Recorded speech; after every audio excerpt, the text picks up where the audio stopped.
Jump scare. Alright. The audio issues have been fixed. Let me go ahead and fix myself something to drink and we'll get started. BRB.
Howdy.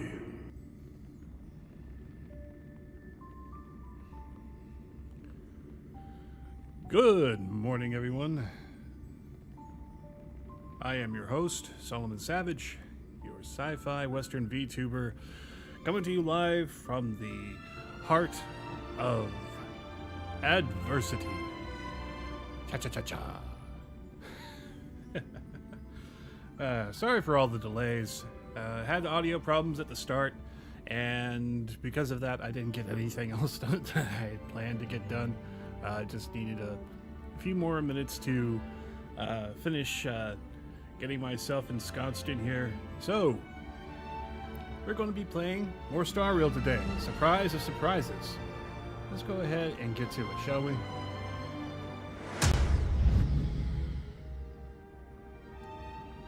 All right.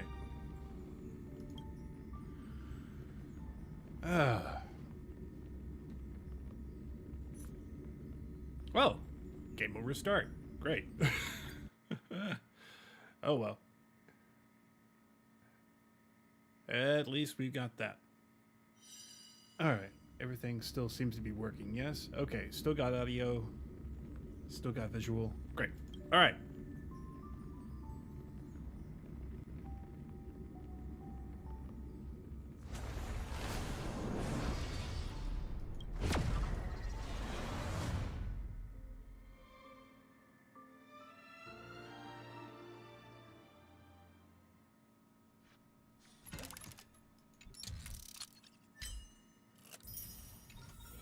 All right. Yeah, Tingyun's sending me stuff now.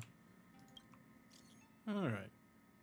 Benefactor, sorry for bothering you. I'd previously visited a planet, Thalassa, and obtained a pile of freshly harvested Thalassan lightfish. This rare ingredient is harvested from deep reefs and boasts a sweet flavor. It is as valuable as food and medicine. I'm delivering it to you for a taste. Ah. You're so generous. I do not intend to keep a mere transactional relationship between you and me. When I return to the last of the people over there, we're still treating me like before. I suppose they haven't heard of the news concerning me, which might actually be a blessing in disguise. I wonder how my old pals would react if I turned to Lafu.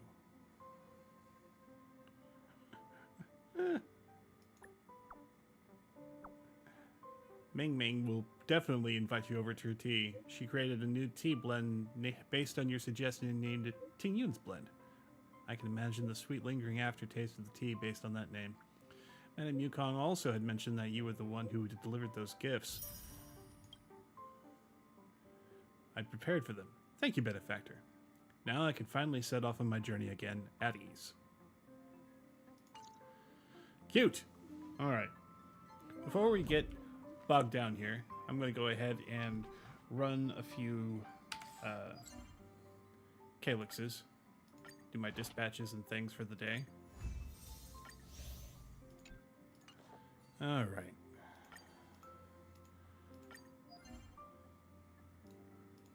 Just enough to do the thing. Let's see now. Butter edition, here we go.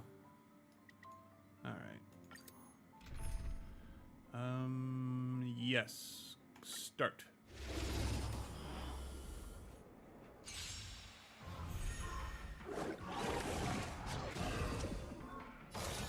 All right. Like fire, I'm so everything. Burst to ashes!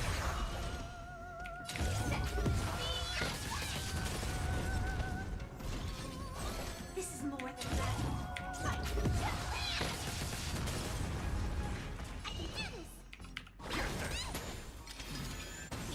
Tedious.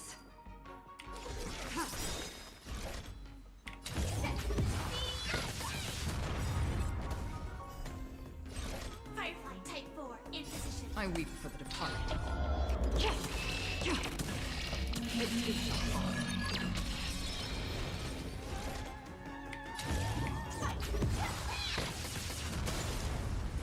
all will be revealed in lunar flame.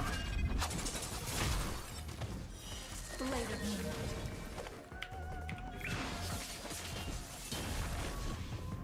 Smash him This up. is more than battle.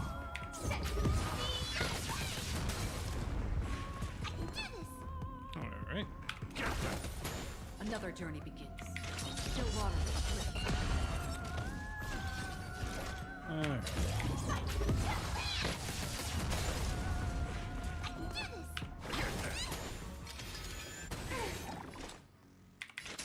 For oblivion. Blade fodder.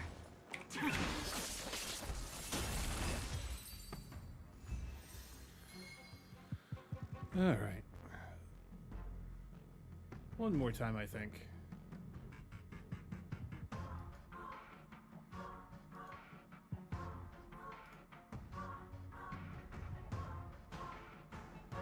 Yeah, one more time.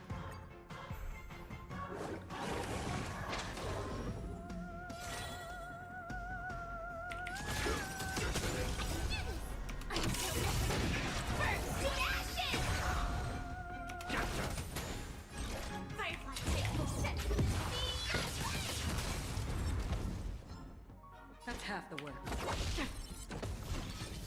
Slap him around a little bit. Show him you mean business. I weep for the departed.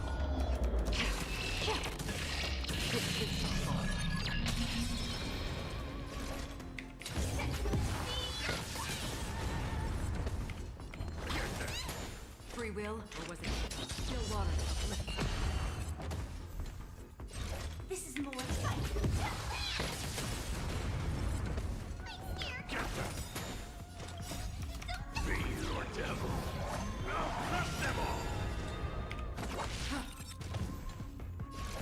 All will be revealed in lunar flame.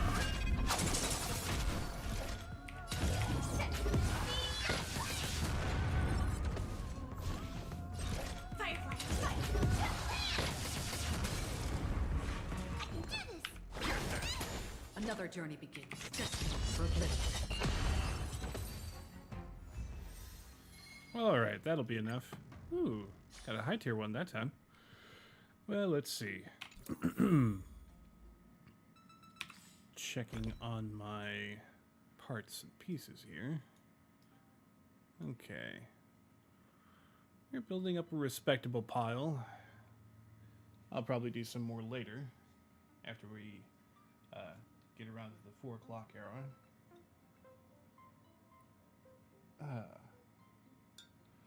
I hope you guys have been having a good day so far. I have been doing pretty alright, aside from technical issues. Let me take a sip of tea here. Oh. Much better. Okay. Nothing like hot tea to clean your sinuses a little bit. Okay, so let's go ahead and join the navigation meeting.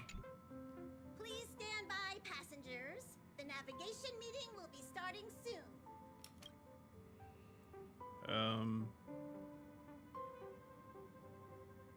Black Swan isn't joining us? She doesn't think it's right to join in on our vote when she's only hitchhiking with us, so she's waiting in the party car. Though she did say that she believes we'll end up deciding on Amphoreus. Well, yeah, I want to go there. I'm sure everyone has a destination in mind. Alright, and where's Sunday? He isn't joining us for the navigation meeting. He went to the party car to rest. Don't worry about him. An unexpected destination could be a great starting point for Sunday. Let's send him to Washtopia. That's unexpected, all right. But let's not do that. Oh, come on, Welt. You can do that. Alright, let's start voting. Since everyone's here, Pom-Pom will start presenting our options. First up is the oceanic planet of Lushaka. Mr. McHale's homeworld. Lushaka was hit by rising sea levels after the Stellaron disaster, though I'm not sure how things are on the planet now. Next, we have Melustanin, the agate world. That's where Adrilla the Beauty ascended, a world of undying allure. It's also said to be one of the initial sites of the Stellaron disaster, probably not the safest choice. Given the Express's fuel situation, it's worth us thinking through our options carefully. And finally, the most adventurous option, the eternal land, Amphoreus. Planet not recorded in the databank, and a world even Achivilius never set foot on. But if this trailblazing expedition works out, it could solve our fuel problem. Let's see now. Can the Express achieve perpetual motion? We don't really have a choice in a time like this, do we? Does no one want to go to Edo-Star? And no one wants to go to Washtopia. Considering the last time we tried to go to Washtopia, we got eaten by a giant bug. Okay.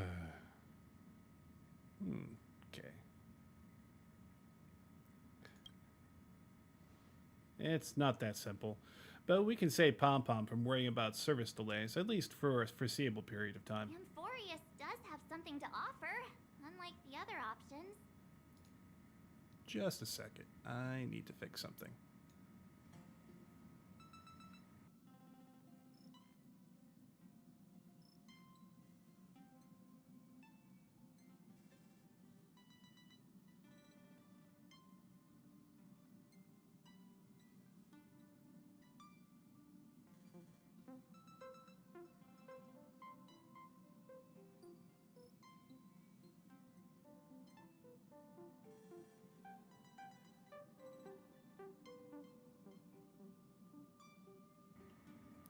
Alright, my apologies. I am back. Plus, it's a completely unknown world. What better place to trailblaze? I feel the same. While we know nothing about Amphoreus, we know the other two worlds aren't exactly safe options. Anyway, if it's a risk we're taking, we might as well throw in some adventure for good measure. Agreed. So, everyone's leaning toward the Uncharted world? It seems like we've got a crew of like-minded adventurers on the Express. That includes me too. I am for Amphoreus. Looks like Pom Pom's voting plan won't be needed after all. Well, we're gonna draw straws? It's official then. Our next stop is Amphoreus. Alright, Chef. Great. I mean, looking conductor. forward to the conductor's jump announcement. I'll be in my room freeing up some memory on my camera. I'm going to have to snap tons of pretty pictures this time.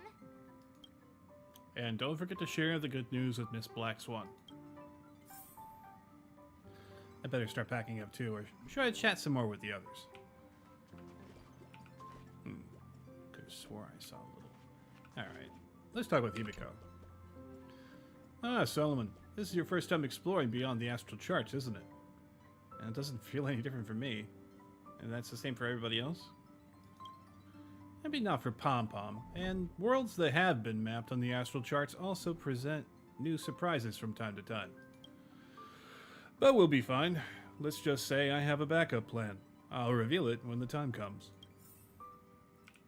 Alright, what do you have to say, Mr. Welt? A world yet to be explored by the Trailblaze. No self-respecting nameless would turn that opportunity down. Absolutely. Yeah. The Astral Express has always traveled along the silver rail laid down by Achivili.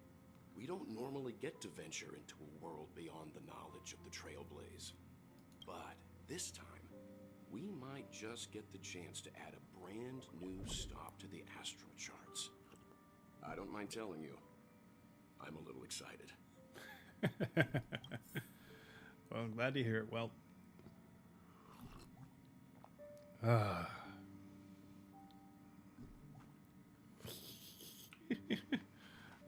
my sweet little Baku.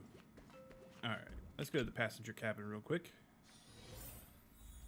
Ooh, what's this? Investigate? We recall the location Pom Pom mentioned. According to Pom Pom's plan, you're sure the television should be placed here. You decide to place the television. Put down the television you worked so hard to carry over. After studying it carefully, you connected to its power source. Alright. That'll be fun for us to play with later. Alright. Dan. Can't provide many details about our destination this time. You can ask the memo keeper if you want to know more. Uh-huh. The databank's getting a huge update. I suppose there's a lot to do. I'll disembark with all of you this time. We've never had this many passengers on board before. I'm still not used to it. Why don't you head to the party car first? I'll see you later. Alright. March.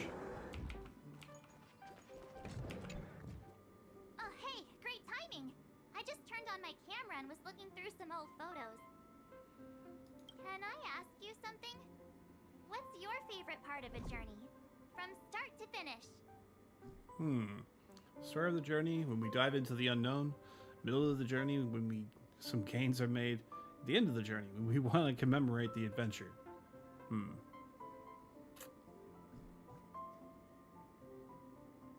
Almost always the start is better than the finish, but I have to say for this game, actually the opposite is true. Me too! This time in Amphoreus, let's make sure we get a group photo that everyone loves. Anyway, enough chit-chat. I better pack some extra batteries in case we end up somewhere without power. Yes, always take a couple of power banks with you, no matter where you go. You never know when you're going to need a whole lot of juice. Alright.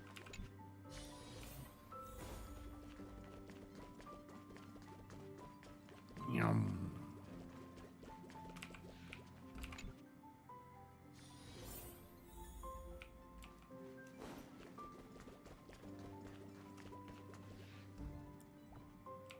Let's talk with Sunday. Hey, buddy. Care for some jokes? A bit of laughter might be good for your health. Looks like you've decided on your next stop. We're going to Amphoreus.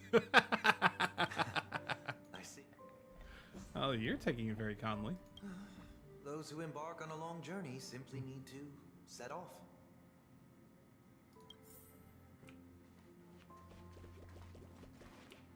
Actually, hold on, Shush. To the ancient care for a drink, or perhaps some snacks? Alright. Let's go ahead and get a drink.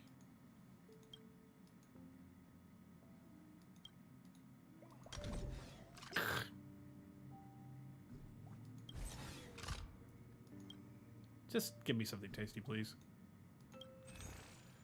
Alright. Let's see what my availability there is. Instantly recover 4 tech points. Sounds fun. At least we gather for now. Regenerates energy for all allies equal to 30% of their max energy and increases attack by 16 for the next battle. Hi. Oh, wait. And drenched salad. Immediately recovers HP for all allies included to 30% of their max and increases their defense by 20. Alright. That could be useful. Alright.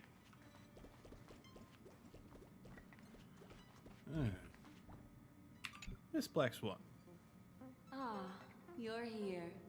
I hear the Nameless are going to Amphoreus. A very wise decision.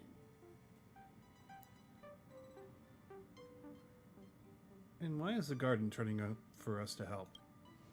Truth be told, it's more of a personal request. Memo keepers traverse the worlds only to collect precious memories. Have you heard that before? It's my duty to salvage unknown memories, and the Amphoreus that has been revealed by the garden's mirror is like a treasure inside a display case. Dazzling, yet out of reach. I need a sharp nail to break through that glass, and that's where you come in. Only through trailblazing can we reach the heart of Amphoreus, cut through the thick mist, and bring the world's memories back to light. I trust you won't disappoint me. Alright.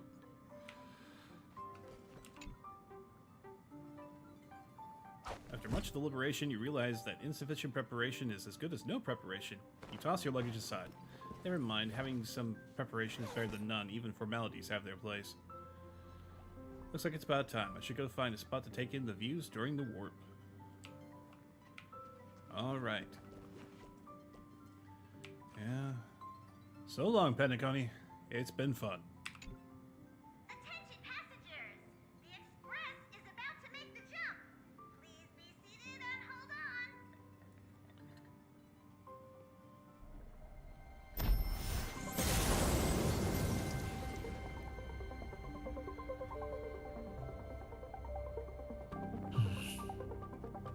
There's nothing there. Confusing.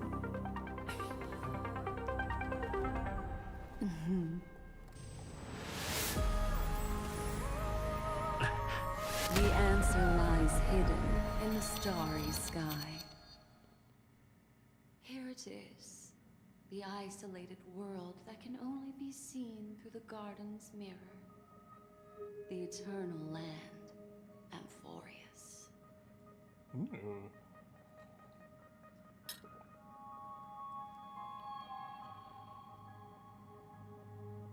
What celestial body is this? No one knows. That's what you're about to find out.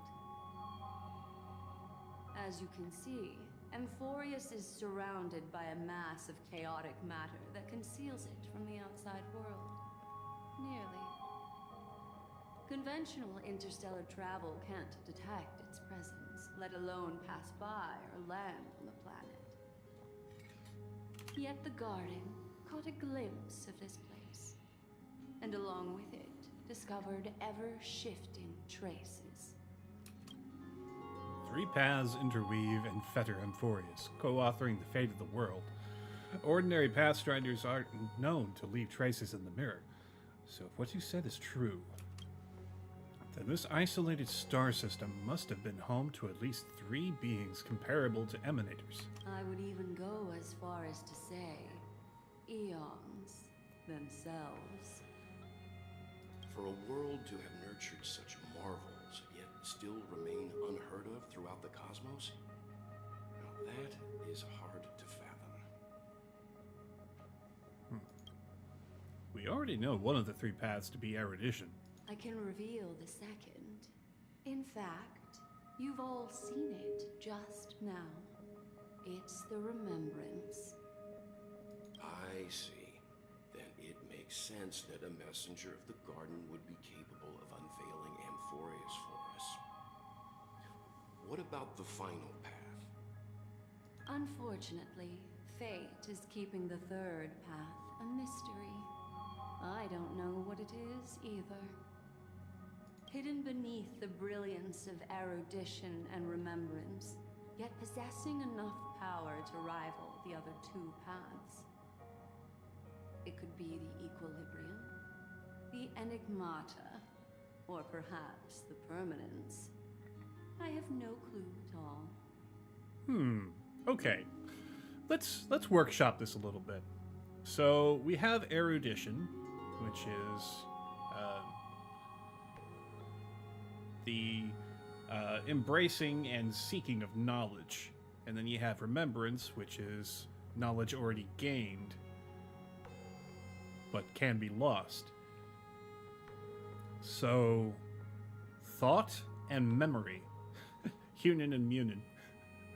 Okay, I know this place is supposed to be like Greek-inspired, but we got a little bit of Norse mythology in there too. Just a thought. Just a little shower thought. This white ribbon of light encircling Amphoreus might very well be a product of the three interwoven paths. Only when pathstriders of the Trailblaze enter the center of the vortex will its true nature be revealed. Still, we know far too little about the planet. What's more pressing is finding a suitable landing site. We could end up over an ocean, in a vacuum without oxygen, or worse yet, in the middle of a lava field.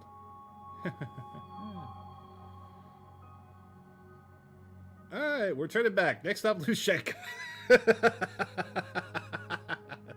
Databanks are important. It is. Still, encountering worlds that exist which are not recorded in the databanks is unavoidable. Looks like someone's all set on itching to get off the train. Wait, I think we might be missing someone. Where's March? She said something about her camera before going back to her room. I haven't seen her since the warp.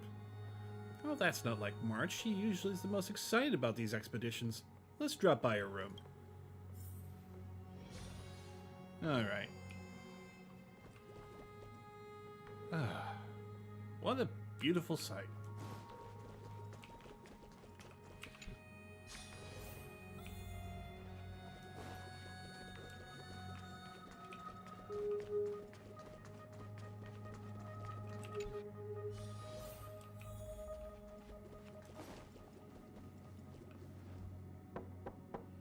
March, are you in there? Yeah.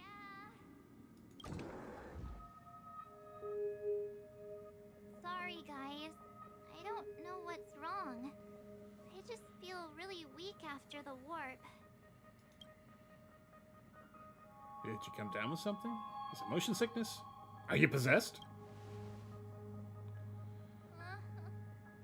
Have a heart, will you? Stop scaring me. That's not very scary. I'm being facetious. Miss Black Swan, could you take a moment to look at the memories in this room? Gladly.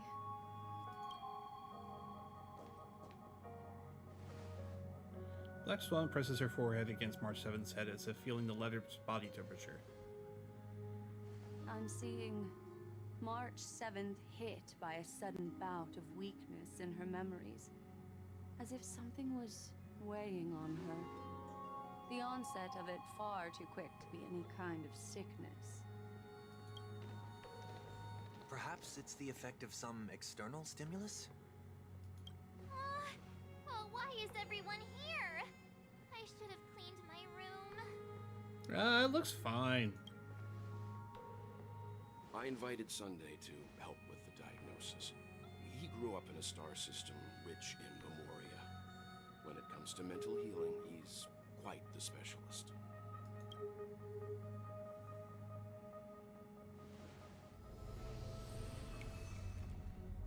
Ah, the whammy. You've all been to Penacony before. I presume you are aware of how some might find themselves in a synesthesia dreamscape after warping to Asdana. I'm guessing this is something similar. Miss March appears to be affected by a certain external stimulus.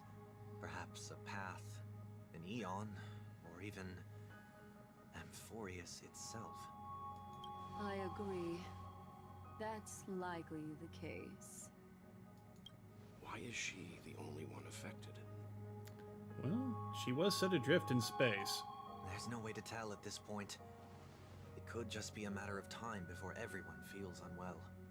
Before we identify the cause, my suggestion is for Miss March to avoid venturing anywhere near Amphoreus. Ah, she's gonna miss out on all the fun. It's okay, Himeko. I'll be good on my own. Go ahead, guys. I'll catch up once I feel better. Here. Take my camera along. I was planning to take photos when we got there, but looks like you'll have to help me with that now. Oh, how could I leave you by yourself? What's with the melodramatic turn? I'll be fine. Come on, misery loves company. I'm just kidding. Why don't we take our discussion outside so March 7th can rest? Yeah, you guys go on ahead. Don't worry about me. I'll be back to being my hyperactive and adorable self by the next time you see me. Now, don't forget about those photos, okay? I'll be checking the camera. Alright, PJs in bed and bedside service. Remember to tell, Pom Pom.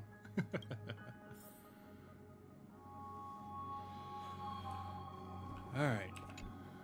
Do you think March 7th's past could be connected to Amphoreus? No, that'd be too much of a coincidence. I haven't seen anything related to six-phased ice yet. It's more likely that some kind of energy on Amphoreus affected her before any of us. Solomon, I want you and Dan Hong to go down and take the lead of the trailblazing expedition. Are you up for it? Sure, we work well together. I see our adventure in Penacony has helped Solomon grow into an experienced nameless. Amphoreus is a crucial stop, so everyone on the Express has been roped in to help in some way or another. Venturing into the unknown worlds is a task perfect for you youngsters. I'm sure you'll both have each other's backs. So we're staying behind to take care of the grown-up stuff.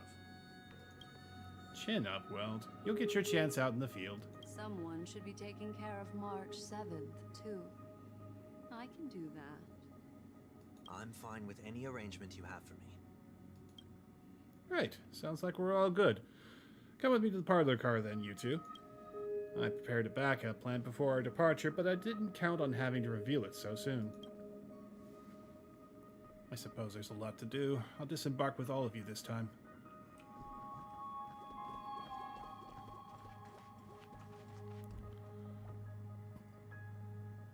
I am curious, but not right now.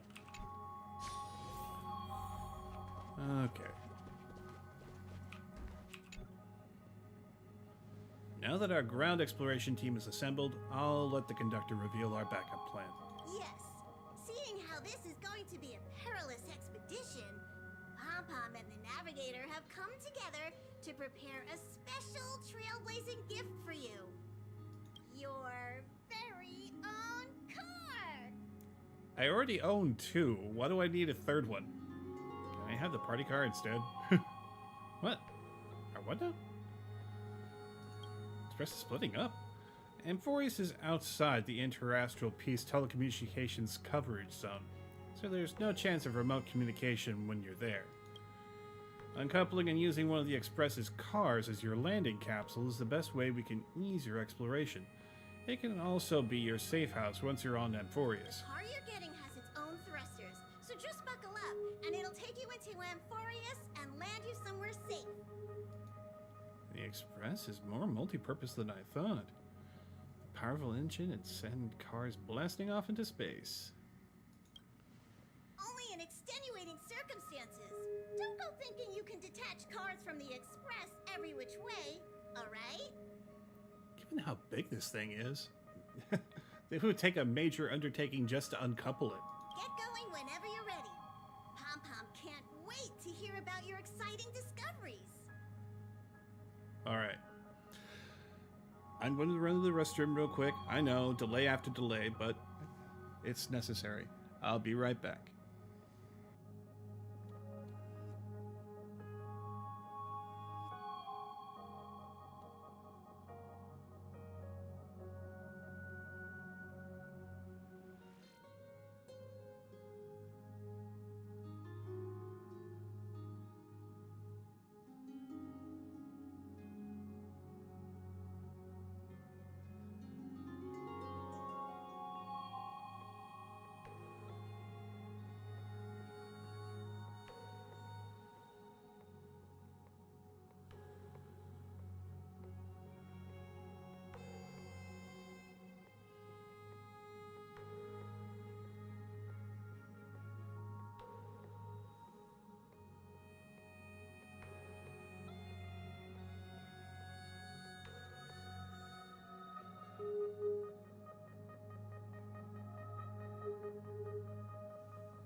All right, let's get started.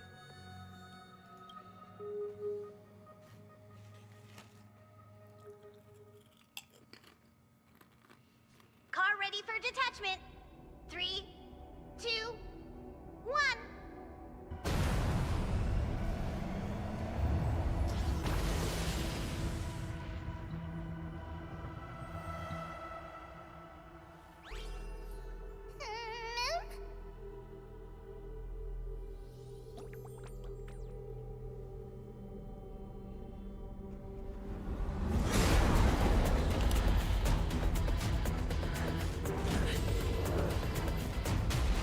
Oh.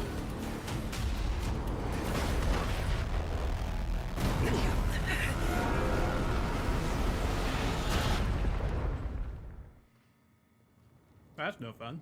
Sometime later. Oof.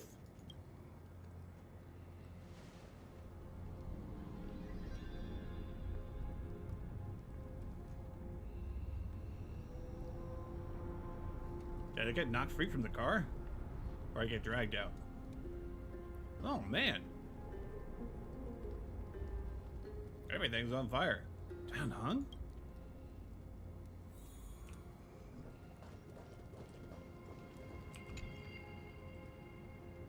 Don Hung is slumped in the corner of the wreckage, his well-being uncertain.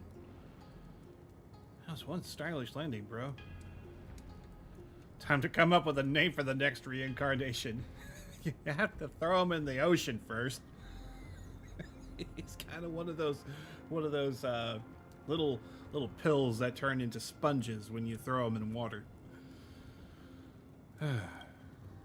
Wait, you'd see Don Hung's chest rising and falling. Proof that life still lingers within him.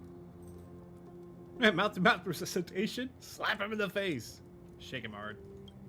He doesn't even twitch. Looks like you gotta try some new ideas. Ah, man. Come on, buddy. You suddenly feel the urge to slap him for no reason. There are no grudges, just some thoughts spontaneously appear like that. Sorry, Don Hung. Sorry for what? Oh, when did you come to?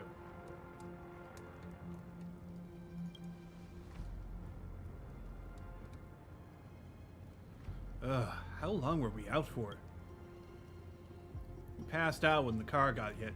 I blacked out too, but not before dragging you out. It's a good thing we were in the car, or we would have been crushed to pieces. We should try making contact with the Express.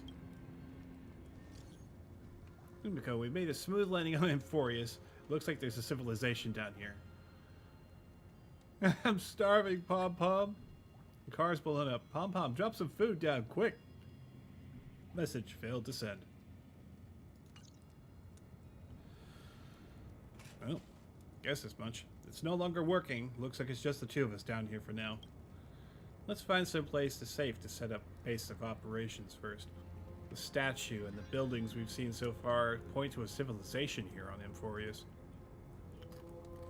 We can only hope they're not hostile towards outsiders. It's dangerous here. We should leave. Are we back to being fugitives again?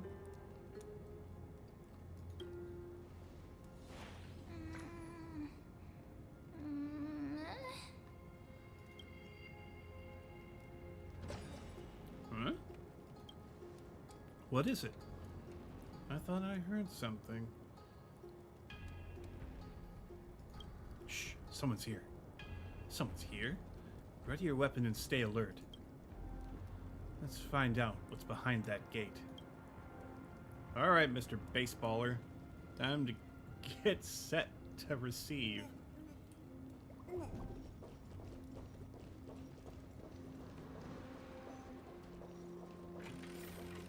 Hold on, it opened on its own?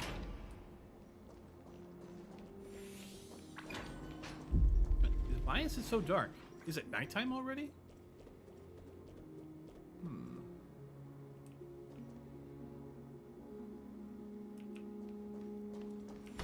Oof. What?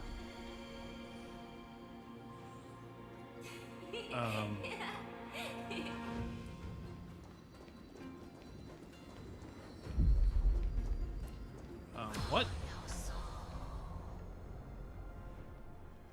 Oh, that is trippy. Nice. Popping back and forth between two different time periods? Or at least two different phases of space? Ooh, love that.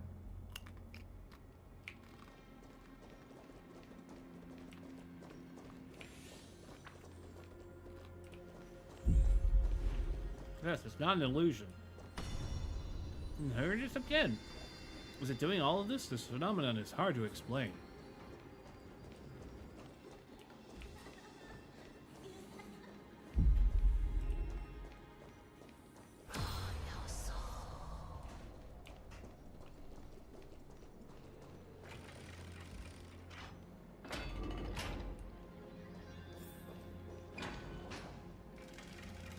It's gone.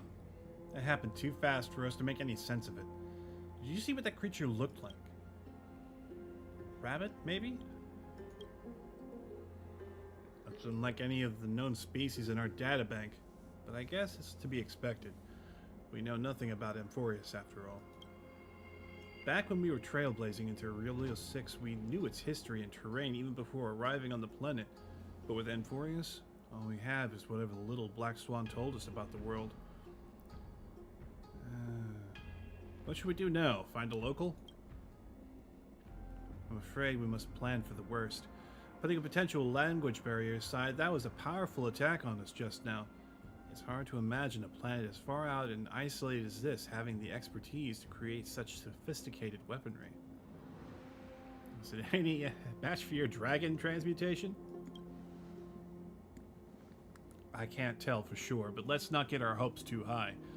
We can learn and observe as we move. Alright.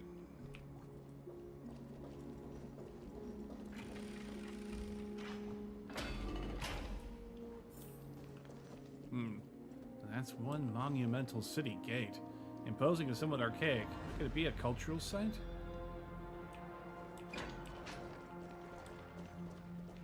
I see people.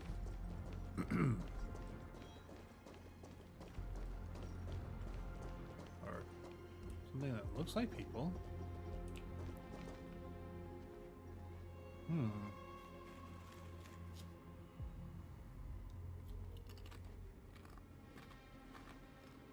It looks like no one lives in this area. And that strange creature from before is nowhere to be seen. But look at that. A giant sphere. Judging from the prevalence of these colossal structures, this civilization has more than just great engineers and architects. The structures also indicate a universal belief system. If only we were closer, I'd be able to make out the details. If you want to take some photos, that would be the perfect time. Well, hell yeah.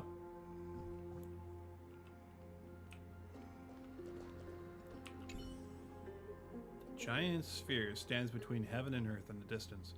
At its top, the sky appears torn. Or rather, it seems to have willingly opened a circular rift.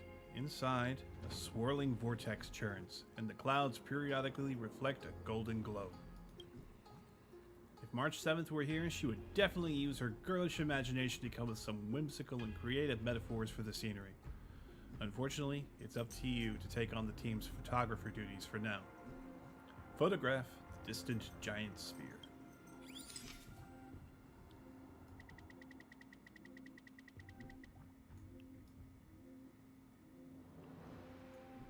Let's back off a little bit. About there should do. Shoot successful. Don't forget the city gate, too.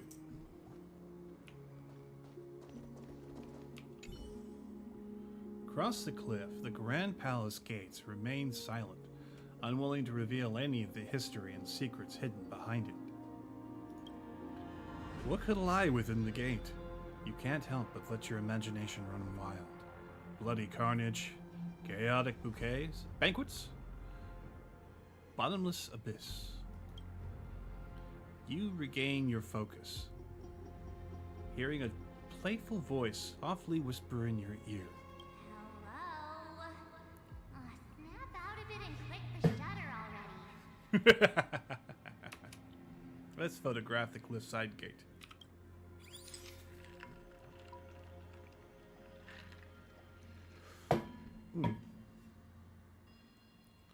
Wait, weren't they like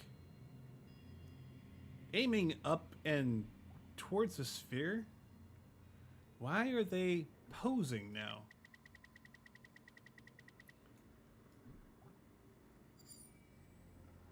All right. Shoot successful. These turned out great. They deserve the most prominent spot in the photo wall.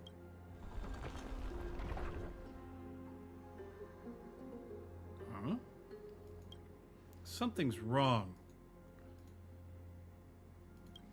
Watch out, Solomon. Were they at this location before? I'm sensing hostility. These things aren't breathing. Inorganic life forms? It looks like they want to keep us here. With a dead end, a cliff edge behind us, there's no way out. We're gonna have to fight them. It's not. You can't say it's trailblazing until you land a hit with your bat.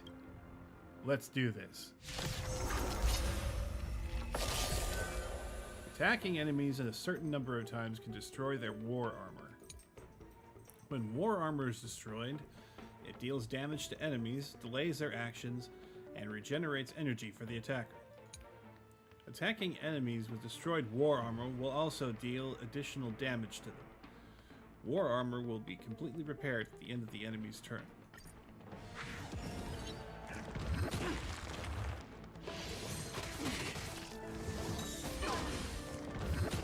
Oh dear lord. Alright. Alright.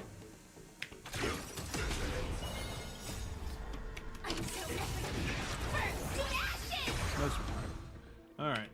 And heal, please. Thank you. I will keep fighting. That's half the work. Alright, Sand destroyed the war armor. Now let's engage. Just for a blip. Tedious.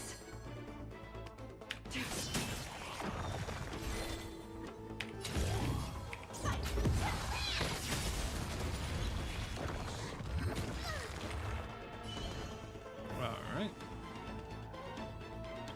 I weep for the departed. It is our fault. That's half the work. This is more Wow. than a battle. 3, huh?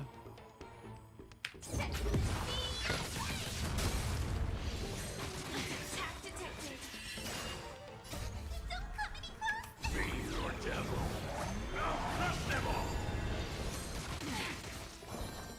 Alright. Free will, or was it fate? Still water.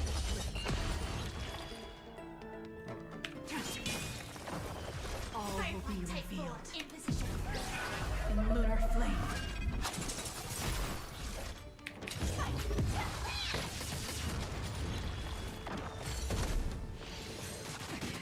I'm gonna hold everyone back again!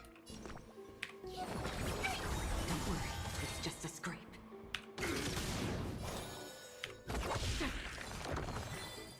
Alright.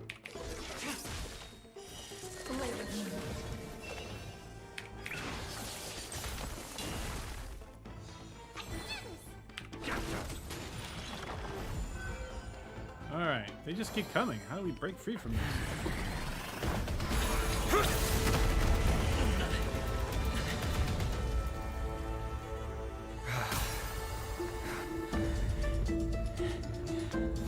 Look out! You've got something interesting.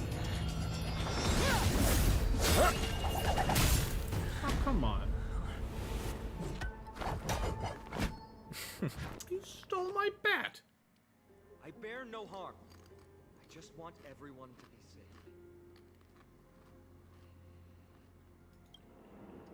Everyone seems to be safe. Roaming around a place like the Abyss with weapons in tow is a show of provocation. Those soldiers are minions of the Strife Titan.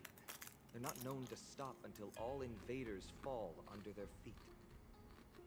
If you continue brandishing your weapons, you won't only be putting yourselves in the crossfire. Their looming blades will come down on the heads of the innocent.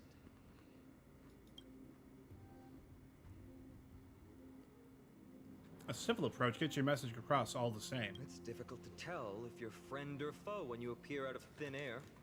Even without your weapons, a great power still lurks within you. I could be putting myself in harm's way for all I know. I'd be unwise not to take precautions. So, care to share the reason for dropping in on us? Visitors from above? Ainon, look what you did again! Taking off only to get yourself into trouble? You even ruined his weapon! I've really gone and done it. This is no way to be treating strangers! I was just trying to fix our problem in the safest way possible. How is this safe? Hello, friendly strangers. Let's all simmer down and cool our jets. We're all humans here. No need for things to get so heated. You have pointy ears. Snowy's just worried you're baddies from above, but we know you two are nothing of the sort. Oh, right, you don't know us yet. We are Treeby from Yanisopolis, and this is Snowy. Hurry up and apologize to them. All right, if you say so, Treeby. I apologize for my earlier behavior. I was overly wary because both of you landed in this tumultuous region. Put me on high alert. I understand. We're trailblazers from beyond the sky. You're telling them already? Okay, I can understand that. Well, there's no point in concealing anything. They saw everything. If they want us dead, they wouldn't be standing around talking to us. Not from above the sky, but beyond it.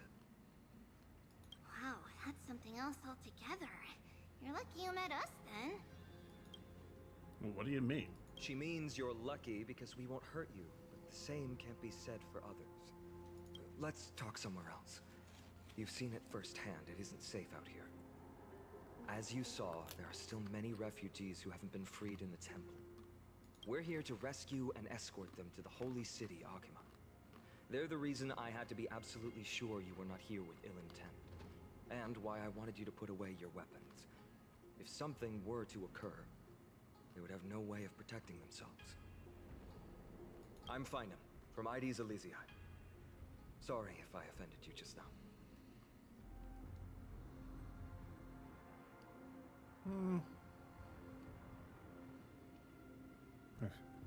That's an unusual name.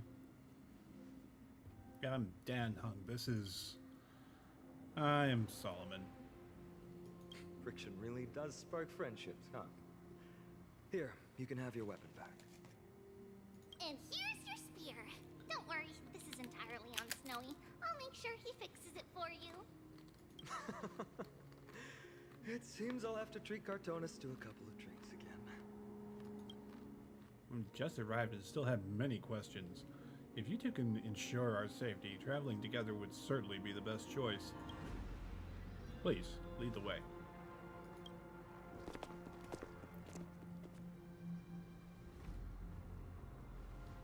How do you view the situation? Well, there's more to this phantom than meets the eye. Their appearance was suspiciously well timed. How's it even remotely possible that we share a common language? I've been trying to come up with possible theories for that, though the answer still eludes me. Perhaps like Eurelos 6, Amphoreus was served by the Silver Rail eons ago, but the databank would at least have some record on the planet if that were true. The way the girl uses we and us to refer to herself is unusual too. I doubt it's just a habit of speech. But compared with our other suspicions, sharing a common language is the least of our concerns right now. Let's get moving and hope the problems will resolve themselves naturally. And our pitch was suspiciously well timed. Yes, the timing is suspect too. The spear that destroyed our car is definitely man-made.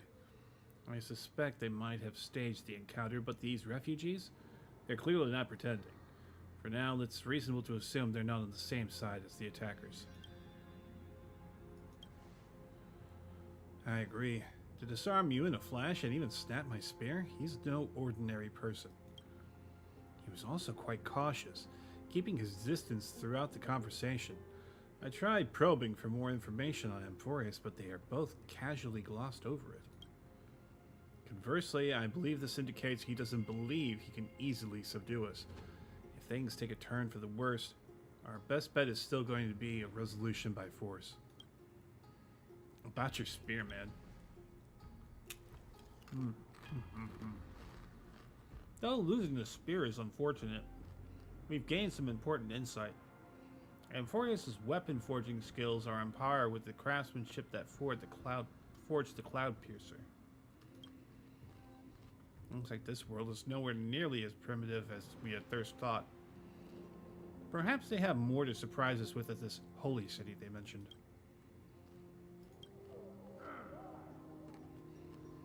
Is someone arguing in the temple? Let's take a look and remember, keep it friendly.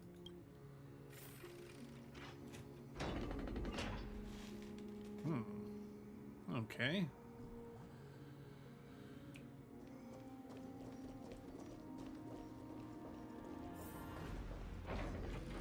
No, I will never agree to that. Virtus, you acted on your own to ask the Chrysosairs for help? To bring us into their so-called holy city, no less. We are priests of Janus, born as footless birds. How could we possibly endure being confined to one place? We've lost far too many to Nikador's forces, Mr. Noldus. I only want for everyone to settle down somewhere safe and to be able to sleep soundly. Lose your faith, and you lose everything. Do you seriously think you can seek shelter in Akima? Nowhere is safe with the end times looming. I've said my piece. Leave if that's what you want. Everyone else is staying in this temple, where we enjoy the protection of Janus, the gate of infinity. Don't make this decision in haste, sir. I appreciate the concern, esteemed Chrysosair. But please, respect that we have the right to choose our own fate.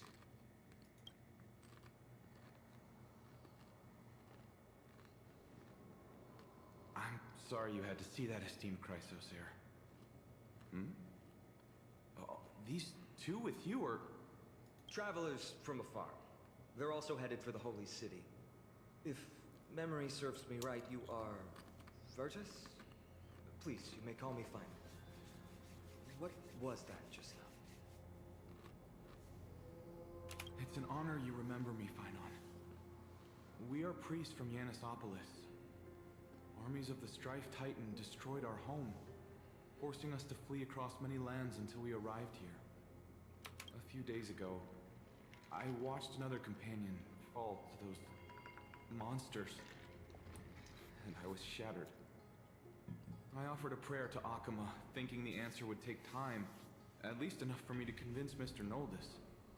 I didn't expect your arrival to be so swift. Prayer, huh? Everyone in this place has their fair share of troubles. The Elder spoke of the end times just now and claimed that no place as Amphoreus is safe. What did he mean by that? Excuse me, sir. Everyone knows about the prophecy. How is it that you... Virtus, right now we must focus on convincing Mr. Noldus to return. The Abyss is swarming with fierce enemies, and they have no way to defend themselves, leaving them vulnerable to all kinds of danger. My friends, I have a rather bold request. The two of you are quite capable. Might I trouble you to fetch Mr. Noldus? Treeby will join you. She can also answer any questions you may have. Please give us a moment to discuss it.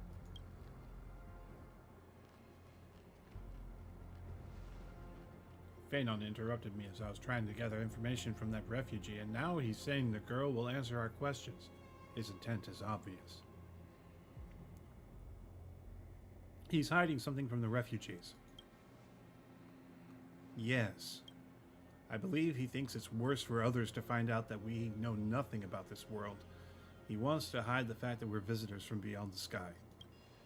There's a rift between us and the locals, so let's play along with Phanon for now. We can also learn what Tribby thinks when we're alone with her. Alright, we'll go. If we're to be companions on this journey, it's only right that we offer assistance where possible. You two are truly honorable. I'll stay behind to guard Virtus and the rest. Go quickly and come back safe.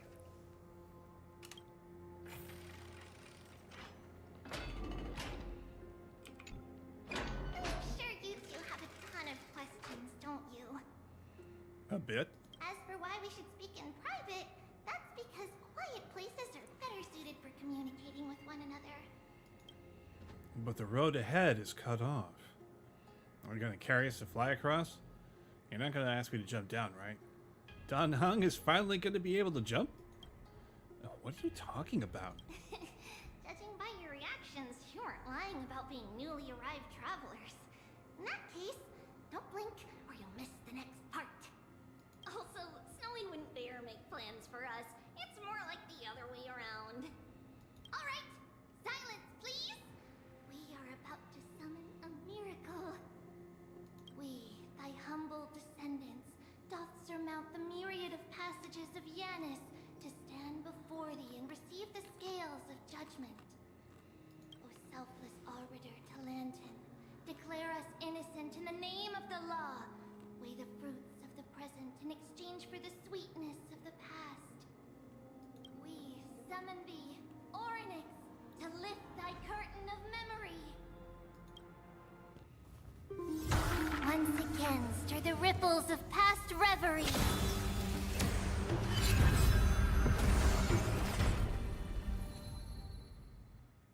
Yeah, we're moving through Memoria.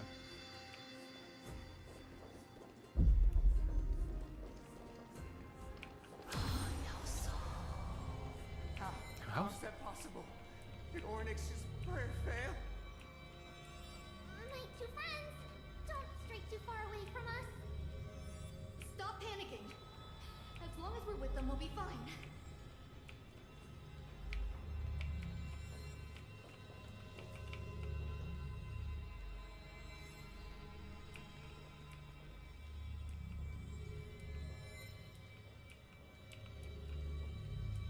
Amazing, isn't it? Now that we're here, we can speak in peace. Huh? But why does it feel a little too quiet?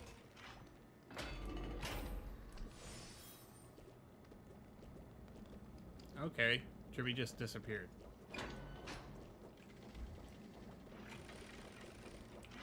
Alright. Just what I was afraid of. So much for a peaceful chat.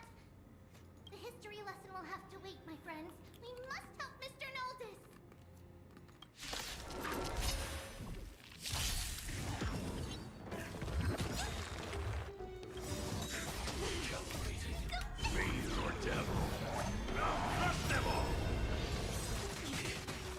Like fire burn to ashes!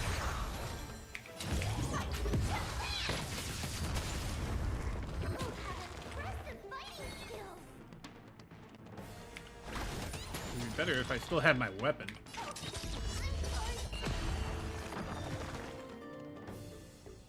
Alright. I will claim victory for myself and accept being I weep for the departed. It is my fault. Oh, thank you. The three of you saved our lives. Mr. Noldis, Virtus was right. It's too dangerous for all of you to be here. Please, come back to Akama with us. I believe I've made my stance clear, my child. Us priests would rather die in the pursuit of faith than live in a foreign land. Looks to me like you still prefer living. Sir, we deeply understand your faith in the Titans. Perhaps in your eyes, Kefali, the protector of the Holy City, is but a god from a foreign land. But we swear to you, in the name of Yanis, the Gate of Infinity, that so long as the Chrysoceres live, Akama will protect all followers of the Titans. We are one and the same. You swear in the name of Yanis? Who are you? Don't you remember, Noldus? Our name is Trebios. What? You're the High Priest? Why do you look like a child? Oh, no. To think that I, a mere tribal priest, dared lecture you on faith. Oh, how ludicrous. Please, forgive my transgressions. Noldus, we do not wish to force you, but please think of the people in your tribe. The young place their trust in you, just as you place your trust in us. If you stay, they will remain here too, doomed to fall under Nikodor's spear. If that is divine will, then I have no reason to disobey. High Priest, please guide us once again as we spread our wings on this long journey. Mr. Noldus, I'm glad you're all right. Virtus, I still disagree with your methods, but it doesn't matter now. Let us place our trust in the Chrysoceres. The Dromus caravan that's supposed to meet us isn't here yet, so let's all rest where it's safe for a while. Regrettably, our questions are still unanswered, and now we have even more. Now that things have calmed down, perhaps you two can find the time to answer a few of them. Of course. Please, come this way. I see you've both been made aware of our troubles. I'm grateful for your understanding, so in return, please ask me anything you wish to know. What is this end times you speak of? Just as the word implies. It's the time of strife before the world meets its end.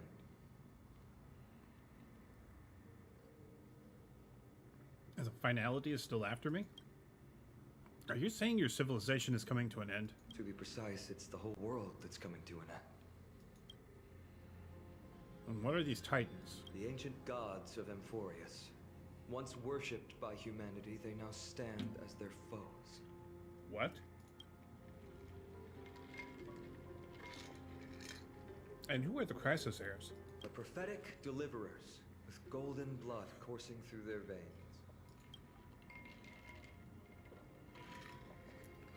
What is that miracle that you performed earlier? It's a gift from the three Titans of Fate.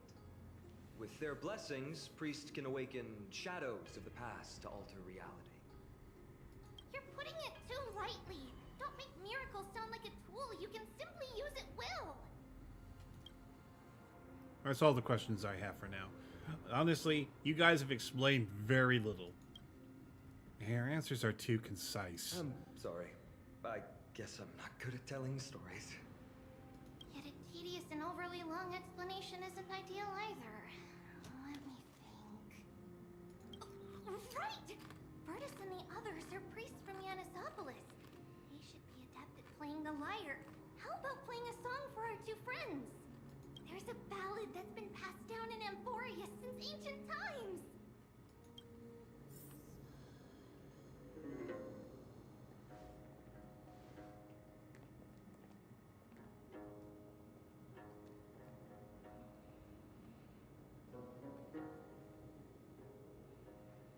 Happiness abound in this lush land by God's chosen.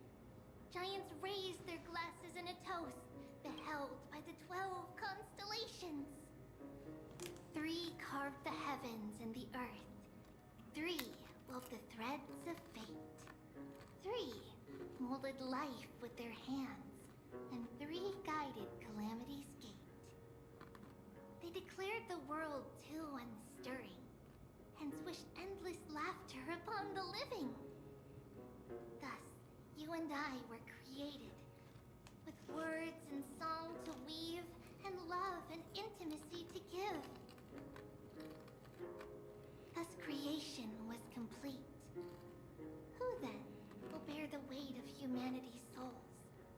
lighten the steps of the living as a whole. Oh, great Kefali, all-knowing father of stature so tall, yet low does their gaze willingly fall. With light of dawn heavy upon their shoulders, golden ichor spills unto the land, forming the boiling river that flows through the legacies of heroes who take their stand.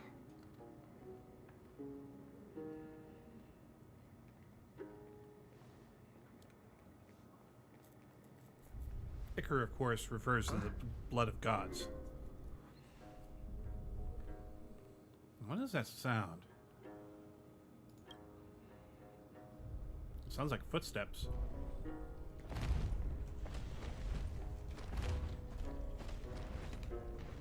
Okay, good.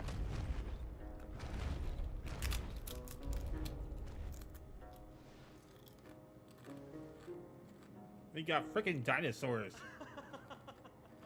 Don't worry, that's just our rescue. Time to get up, everyone.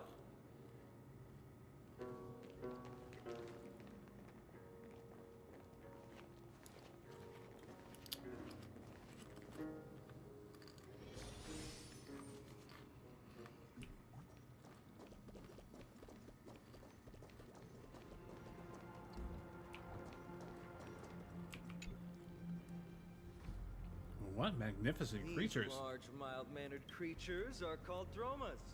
They're humanity's most loyal companions. We'll be relying on them to get us through the rugged mountain roads on the way to the Holy City. Dromas are very docile. Even first-time riders can steer them easily. Here, give it a try. Remember to hold the reins tight.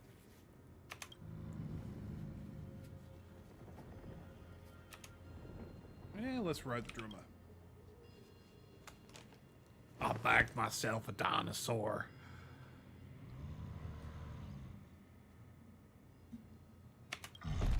Droma lets out a satisfied growl and easily tosses you several meters away. And this is your idea of docile? That's a good thing I managed to dodge so quickly. I forgot to mention, don't touch their white stone humps. When the Earth Titan blessed these creatures, it said they also stuffed their ill tempers into these humps.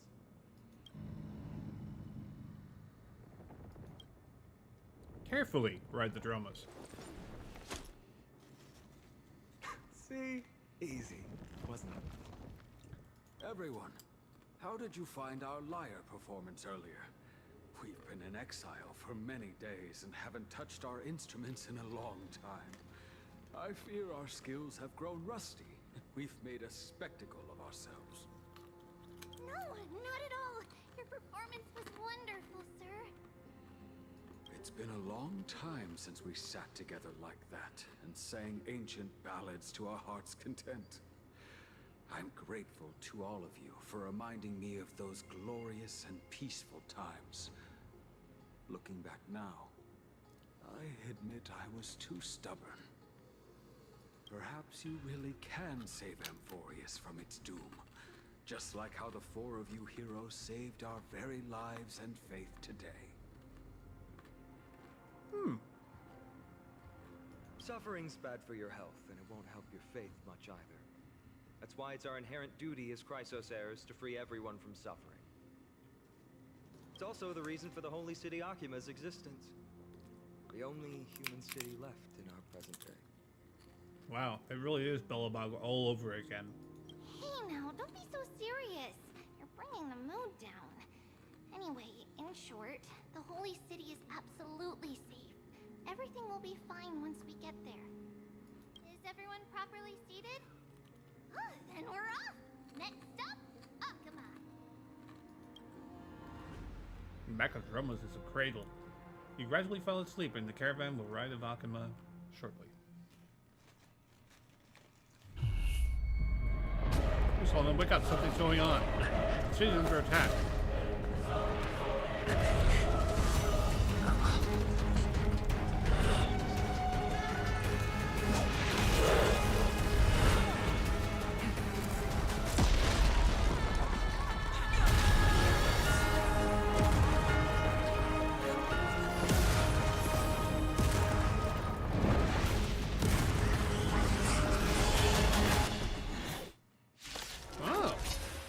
assembly sphere, huh? Oh, this safe? This is not how Tribute described it at all. These are the enemies we met in the Abyss. This is also the work of the Strife Titan. All will be revealed in lunar flame. Alright. Another journey begins. I'm so ready. First to ashes! Alright. For oblivion. I will claim victory for myself.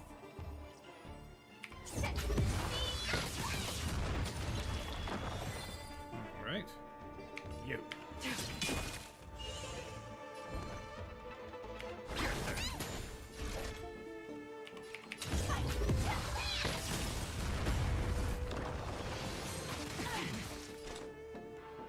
Okay, Ice, Thunder, and Quantum. Tedious. I weep for the departed. It is all.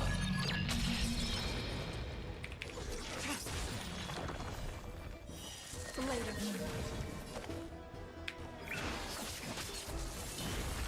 Firefly take set.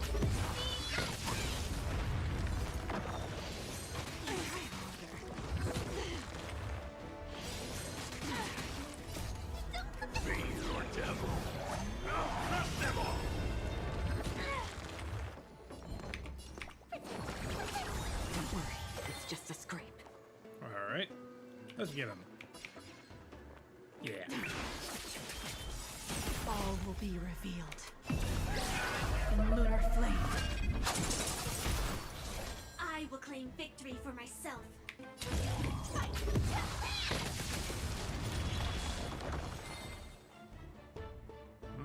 Just for oblivion. Like fire, I'm so ready. First to ashes! This... I'm gonna hold everyone back again!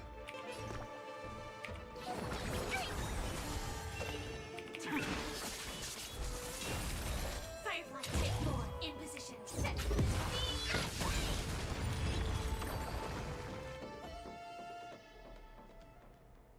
You both fought so bravely. Are you Chrysos heirs from a foreign land? Please, I beg of you, save Akima. The Mad King Nikodor has returned. Look, there's strife and conflict everywhere. Stay calm and leave this to us. You must hurry and find shelter. Thank you, thank you. Your comrades are fighting inside the city. Fate will guide you to them. If you think so.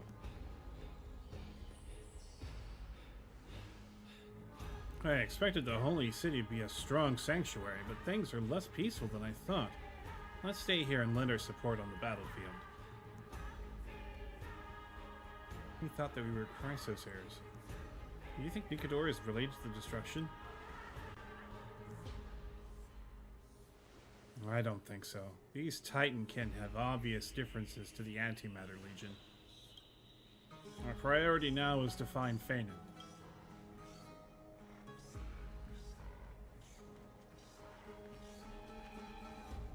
The main road's been blocked off. Treeby? Don't panic. Leave this to us. And summon the Oryx! Lift the curtain of memory and stir up the riffles of past reverie. Lift the curtain and stir up ripples of past reverie. Alright. Click and hold the button to activate Oryx's prayer to rewind time.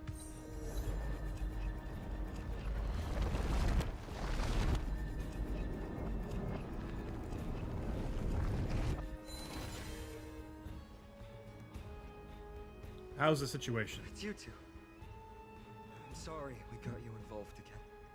I never expected Nikodor to lead an army and launch a surprise attack on the Holy City at a time like this. They and Kefali have always been mortal enemies. Now they've gone mad like a vicious beast.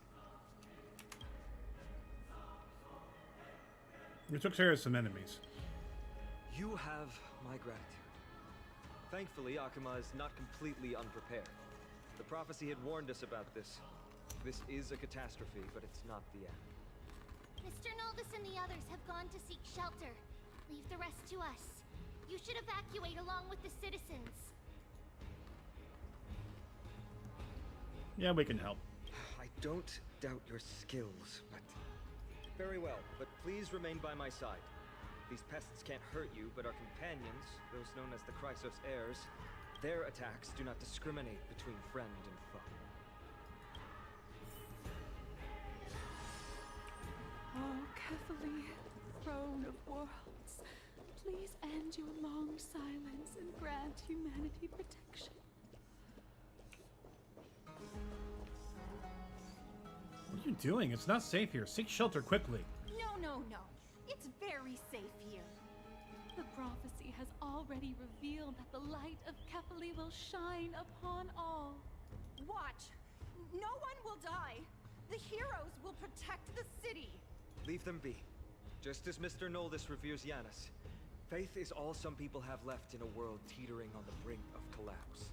To honor their faith is the sacred duty of the Chrysos heirs. Minions of strife, you shall not harm these people!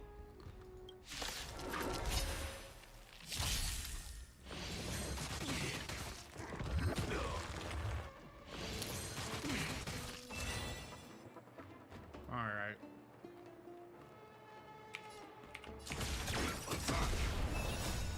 I'm so burnt to ashes! Thank you. I will. Take fire. Your devil. Crush them all! That's half the work. Still water uplifting. Tedious.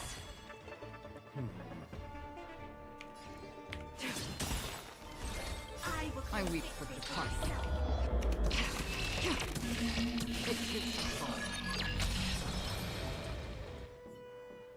Bodies everywhere.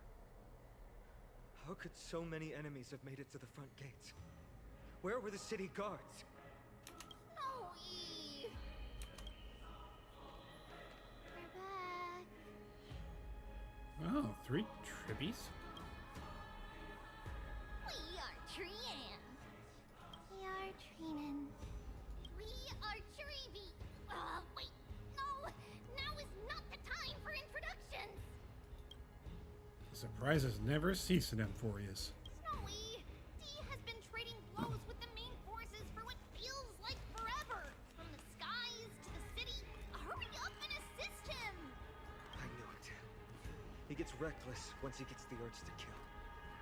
I'm relying on you three to handle the task of getting the citizens to safety. Don't worry. With us here, we can just use the sentry gate to whoosh the people to the safest place in Amphoreus. Wouldn't that be Akama? Stop messing around and help the people! Anywhere is fine. Just send them to somewhere safe. Don't worry. Although they are a little childish, the trio are experienced Chrysos heirs, and one of the pillars of Akama. Therefore, they can definitely be trusted. Well, let's keep on moving then. Alright. I'm going to adjust my party slightly.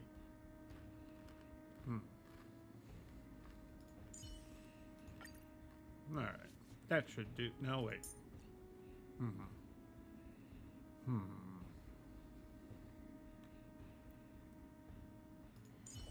Yeah, Himiko.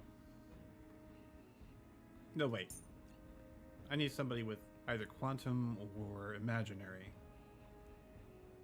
Yeah. Yeah, let's go with Rappa. Yeah, that's a better lineup. Okay. We are set.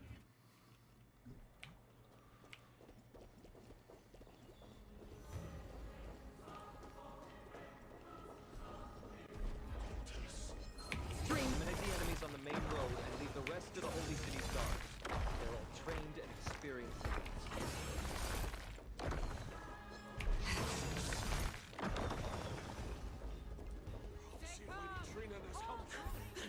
Lord Finan! Finally here. Quick, save the Grand Craftsman. He's surrounded by enemies! What? Hang in there!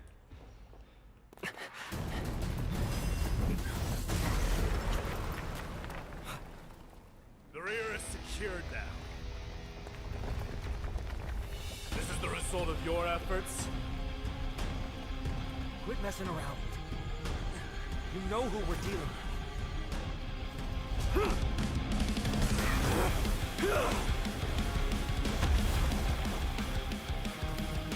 Carelessness will be your downfall. Deliver.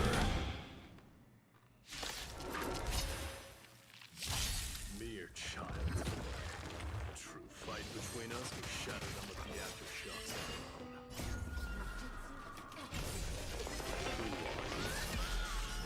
Enough, Mighty. Destroy the Holy City. All will be revealed. In lunar flame.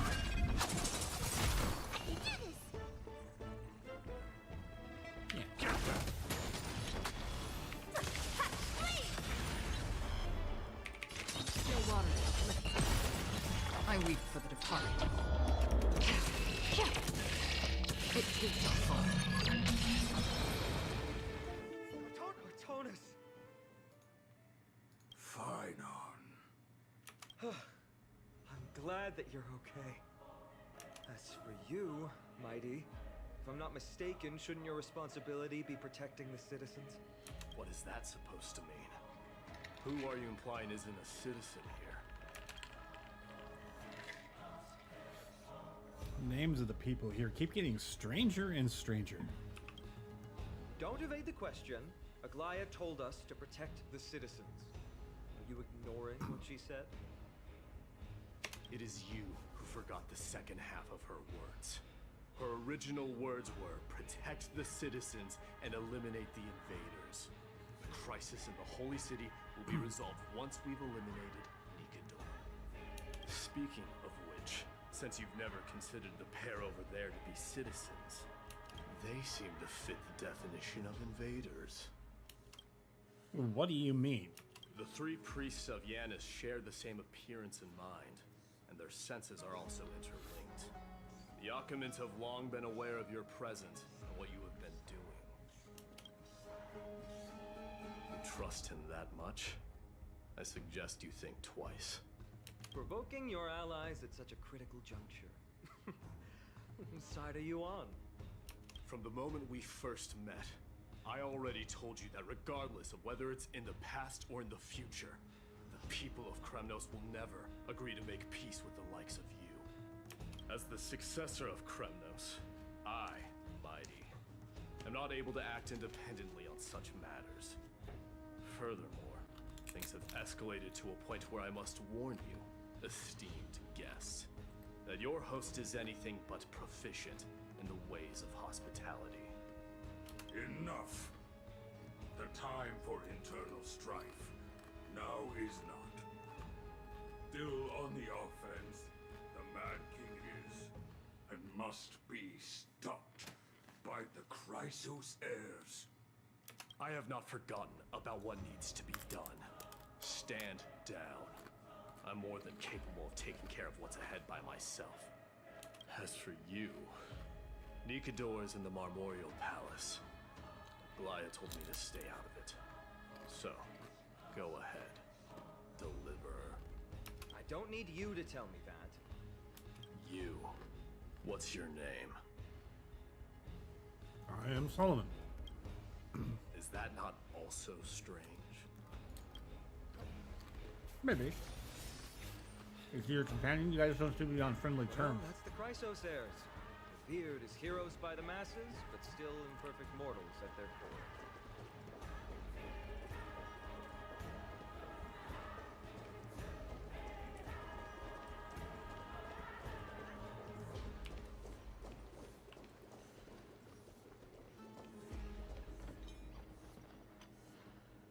What a mess. I don't see any more residents. Have they all been evacuated? Yes, Treeby acted with haste. This is Marmorial Market, the most important residential and living area in the Holy City. Pushing through by force would undoubtedly result in needless casualties. But now our backup is here. Lord Finon, And the two guests. Welcome to Akama. These enemies aren't moving. When I heard your footsteps, I thought death was already writing my final chapter before my heroic journey had even begun. Miss Casterus? You are a memo keeper. An abrupt ending to an epic that has barely begun might also amaze the people. But today, Lord Flynon, Akama needs you. Well, if the mortician of the Holy City says I'm needed, then it sounds like I'm gonna live through this mess. Well, that isn't for me to decide. All I can do is clear the obstacles and guide you to the place of Nikator's descent. Dear guests, if you would, I'd like you to please follow me. And kindly keep 5 paces distance. In the face of death, strife will also cause hesitation to arise. I am the shadow of death. Servant of Thanatos. Death without glory is not glory. Ice. It's the smell of the river of souls. Shadow of death begun. There are also some enemies who are difficult to subdue by presence alone.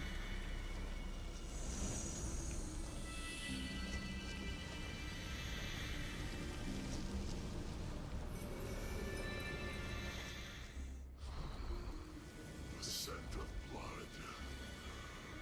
Are you an attendant of the Hand of Shadow? No, I'm nobody's attendant. You can try to avoid and hide it. But you obviously came from the world of the dead. Akama, Drysos heirs. What cowards! We live by loyalty and glory, while you live by weakness and deceit.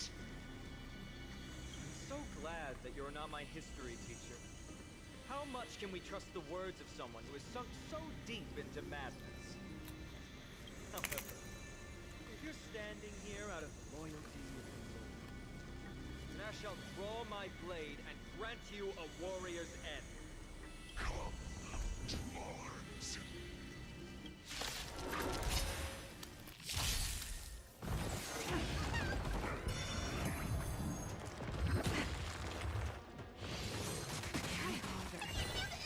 Forward. Save it for your own skin. Fiend or devil.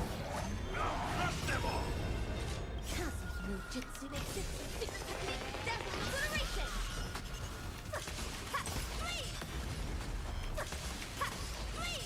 Another journey begins.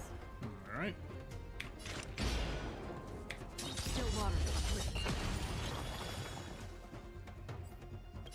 I weep for the departed. It is the fall. Alright.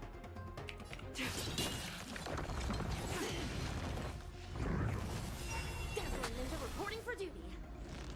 Alright. Let's see now. Charging. Dispelled upon weakness break. Alright. Ability. From Sky Veil to Dawn.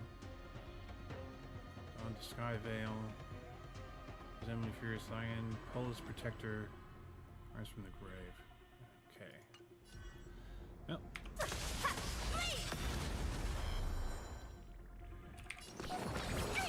Don't worry, it's just a screen.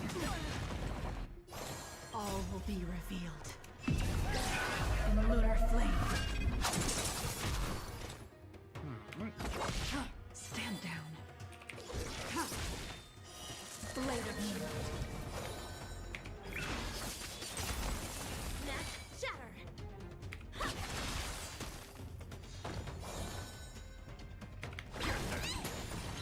will, or was it fate? Ready for death.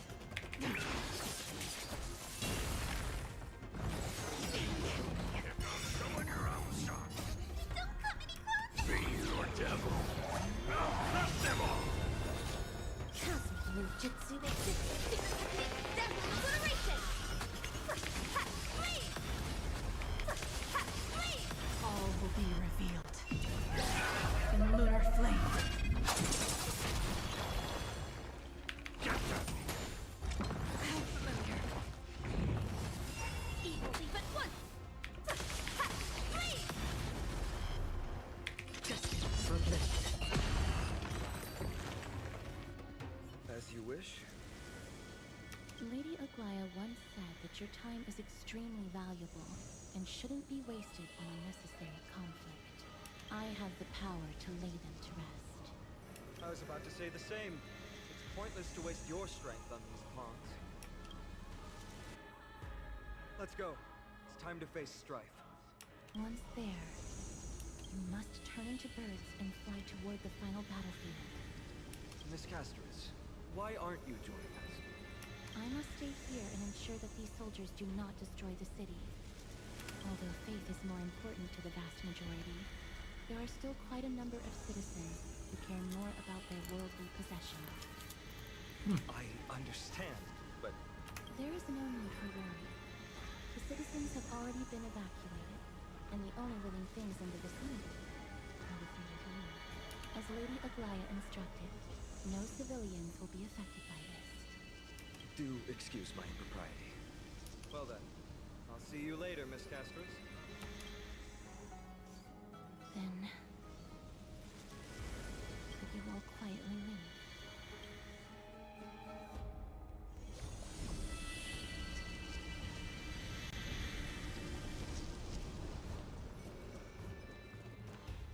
Memorial Palace, Lance of Fury, Nikodum.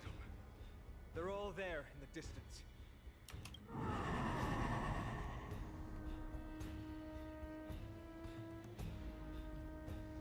How long is that your stomach growling? What a horrifying battle cry. Is that a titan? That battle cry once crushed all in its path. It knocked down foes and allies alike, leaving people as fragile as reeds in a gale. My limbs trembled uncontrollably as my weapon clattered to the ground. I could hear nothing but the frenzied and shameful beating of my own heart. Fear. This is why the Strife Titan is revered. If a warrior can face this terror and still step forward, no trial thereafter can shake the weapon in their hand. You two, if you wish to retreat, this is your final chance to do so.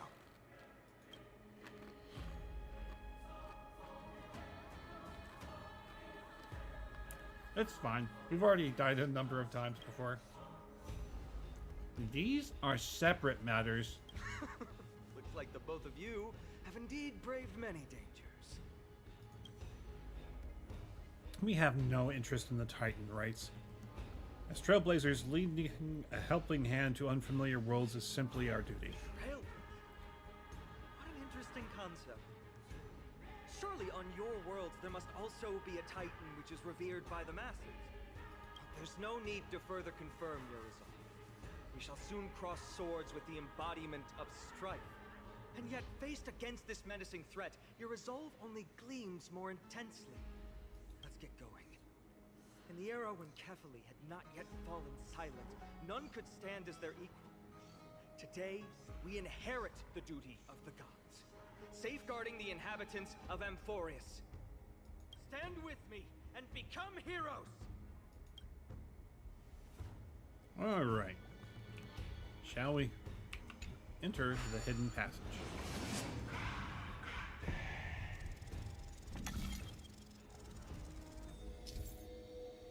Rotate the clues and assemble the pattern. Once the progress bar is full, you can quickly move to the target. Okay, rotate the clues.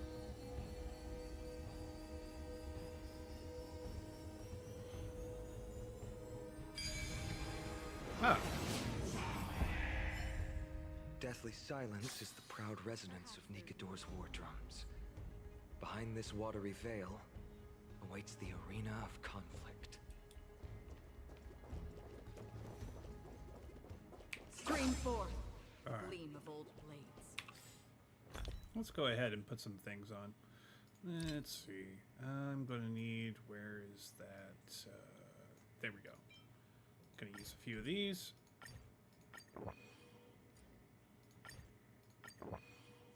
Alright. And... use one of these. And another. That way. Where's some more energy?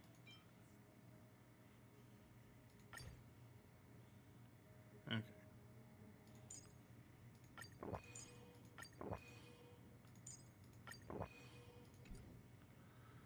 And for attack, we've already got that.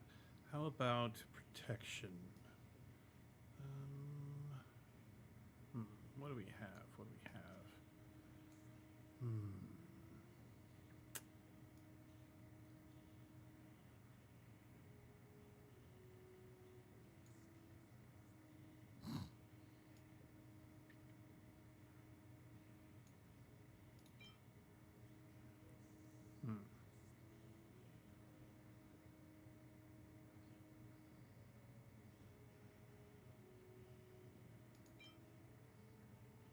Increased fire defense. Don't know if I need that specifically.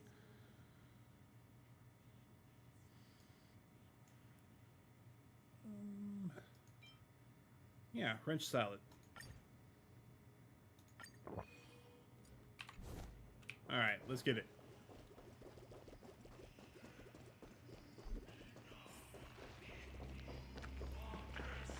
Stay strong.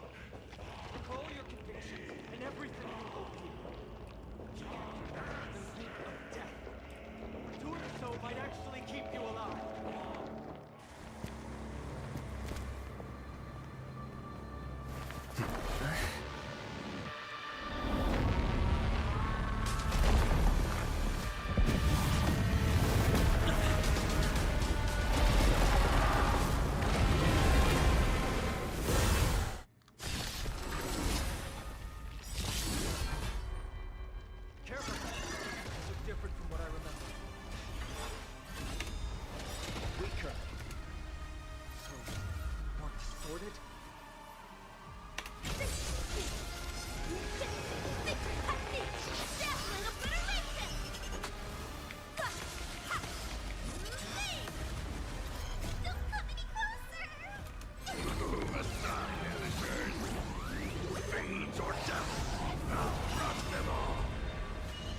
All will be revealed.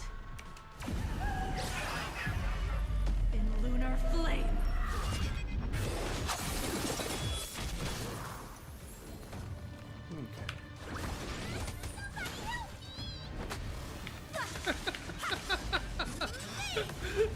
Poor little Wawa. I love her so much. Or was it? In the still waters of oblivion, I guide the wandering soul. Alright. Single target. A blade of moon. Probably should have swapped Rappa out for Sayla.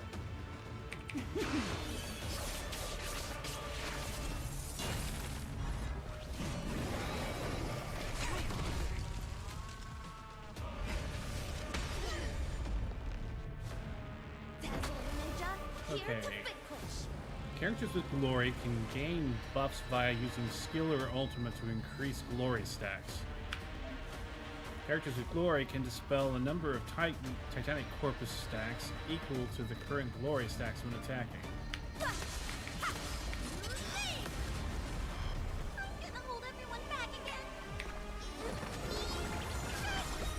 Don't worry, it's just a script. Fleeting as the dawn stays, destined for oblivion. I weep for the departed.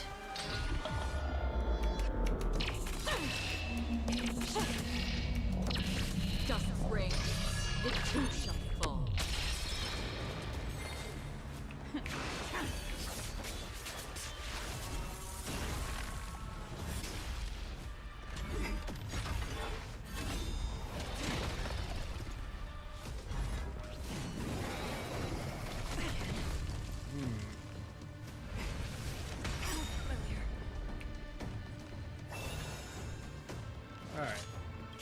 Ninjutsu is ever changing.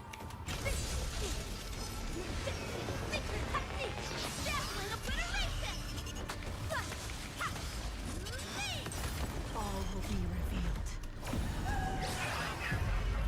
In lunar flame.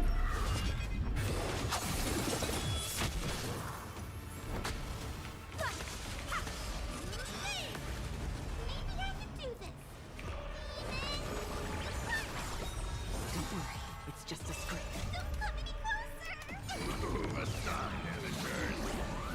Fiends or death, I'll crush them all.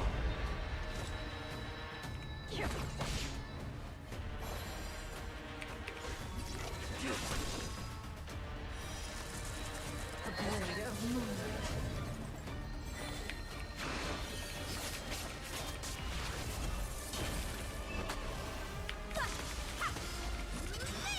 Aside all distracting thoughts. I shall withstand their wrath.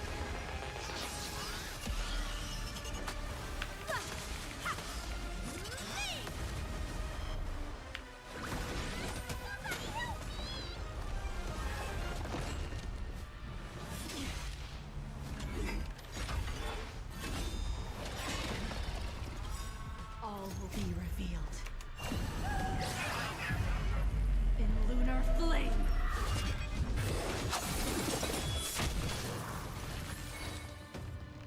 All right. In the still waters of oblivion, I guide the wandering soul.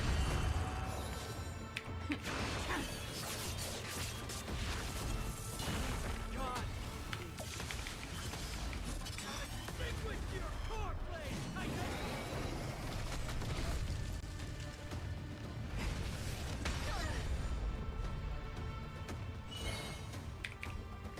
Ah.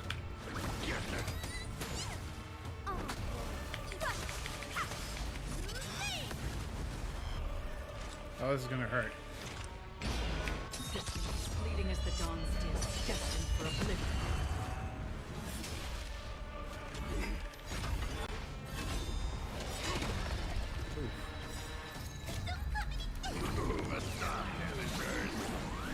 Fiends or death, I'll crush them all. Nowhere to run. I'm gonna hold everyone back again.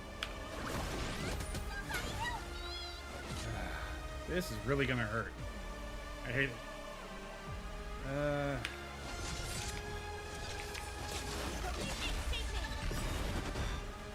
Cosmic ninjutsu is ever changing.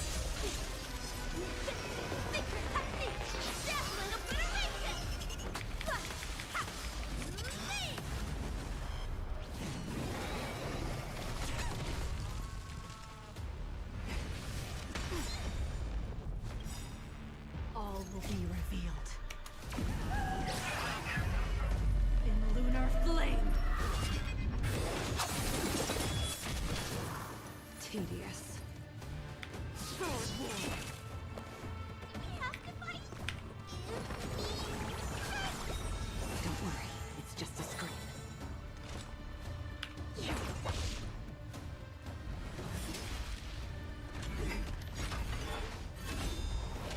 Oh, damn it.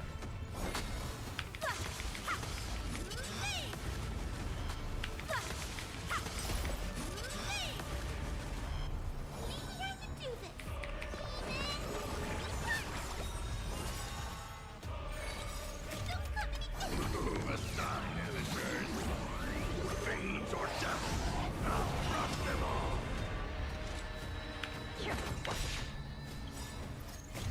I weep for the departed.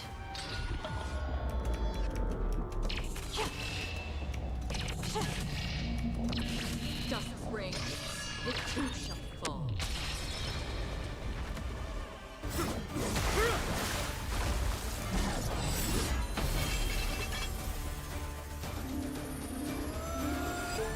Move.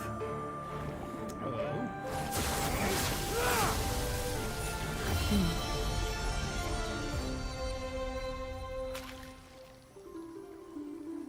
This is not the true Nikado, just one of his many godly forms. The core flame isn't here.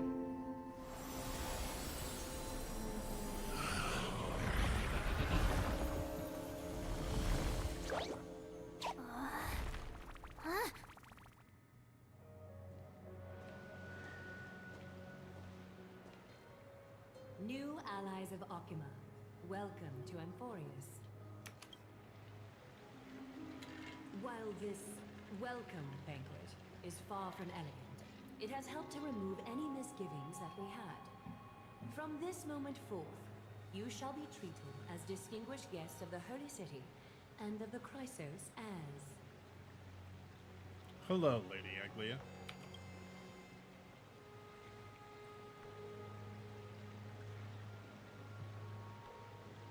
Lady Aglia, your eyes. Curious about my eyesight? Well, I'm not blind. On the contrary, I can see much more than the typical person. Those with golden blood always have something extraordinary about them. For me, it's perception. I don't need light to measure the world. The wind carries messages along golden threads, delivering countless sensations to my fingertips. Just like how at this present moment, the virtues possessed by the both of you have turned into a warm current that pleases my skin. See, I told you I'm a heartwarming guy deep down.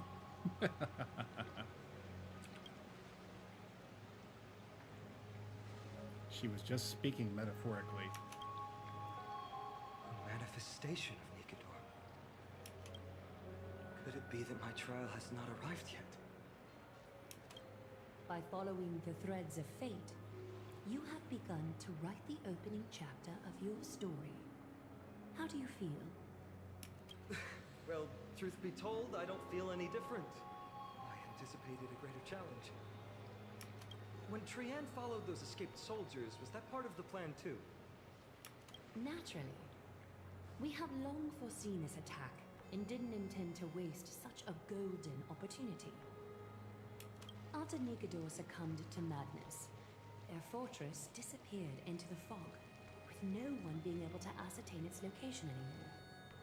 However, now that they have acted out of character and attacked Akima of their own accord, then the Holy City shall also uncover their hiding place and sound the horn of retaliation. What an intricate plan indeed. I gave my word that after the situation stabilized, I would reveal all about Amphoreus to our allies. However, given that Akima has just barely survived a calamity, and there are still many shaken citizens who need comfort, Aglia, would you mind taking care of this in my stead? Distinguished guests, since you have spared no effort in aiding the Holy City, I will naturally take care of you as well. I've woven many unforeseen events into the tapestry of fate. This is but one instance. You two can find me at Marmorial Market after you've grown tired of listening to her tales. In any case, I owe you my hospitality.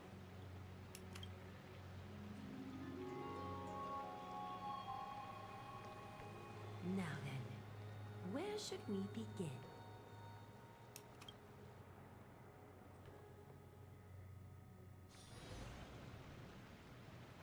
Lady Aglia, could you give us some time? We'd like to get back to our mission now that the situation has calmed down. We want to lay down a beacon of the Trailblaze here. I can assure you that this will not bring any repercussions to Akima. Think of it as a ceremony when traveling to some place new. Beacon of the Trailblaze. No problem. Go ahead.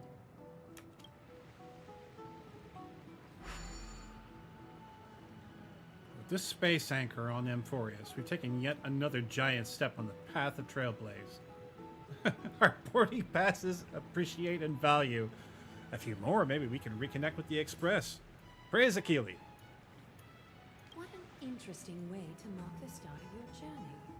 I grow more and more curious about your cause. But please, let me first properly extend my hospitality to you. The conversation we must have will likely be quite lengthy, so why don't we go somewhere more suitable for that? Alright. Living flame. Baby with a face covered in gold.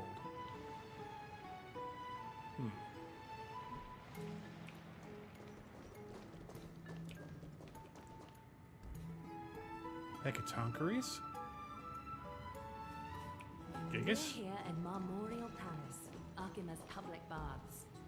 Normally, this place would be much livelier.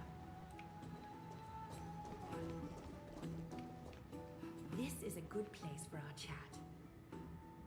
Both of you are new here, so it's only natural to be confused about the prophecy, titans, and Chrysos heirs that have been mentioned in passing. But I'd like you to learn about Amphoreus' history before I tell you more. The bath sprites are excited to begin. This bath contains spirit water that has been blessed by the ocean titan. It can guide you back into the distant past. Go ahead, step in, and listen to what the comforting ripples have to say. This feels a little embarrassing. If it'll make you feel better, I can avert my gaze. Oh boy.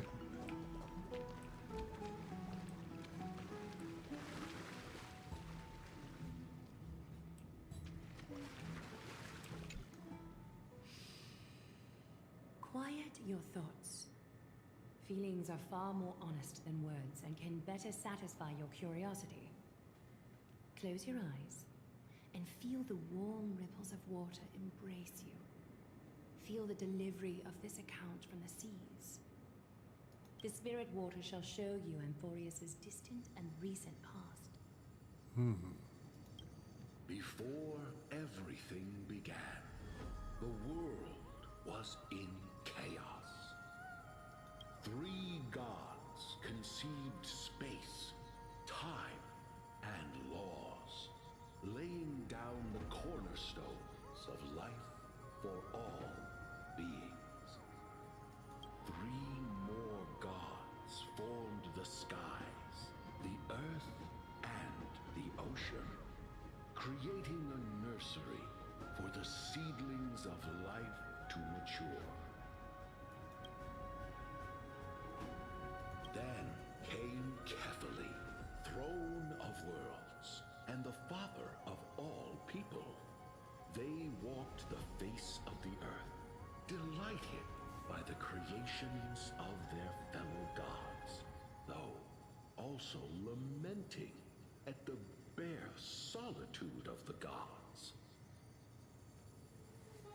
And so, they made clay figures in their likeness, and allowed their golden blood to course through these creations, bestowing the breath of life upon them. The wise Circes soon came forth and peeled open fruits from a flowering tree, granting reason to these clay beings, allowing them to learn and reflect.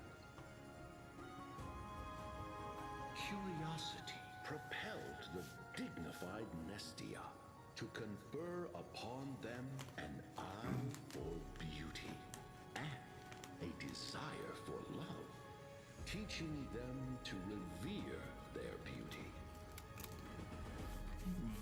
With that, the first humans were born.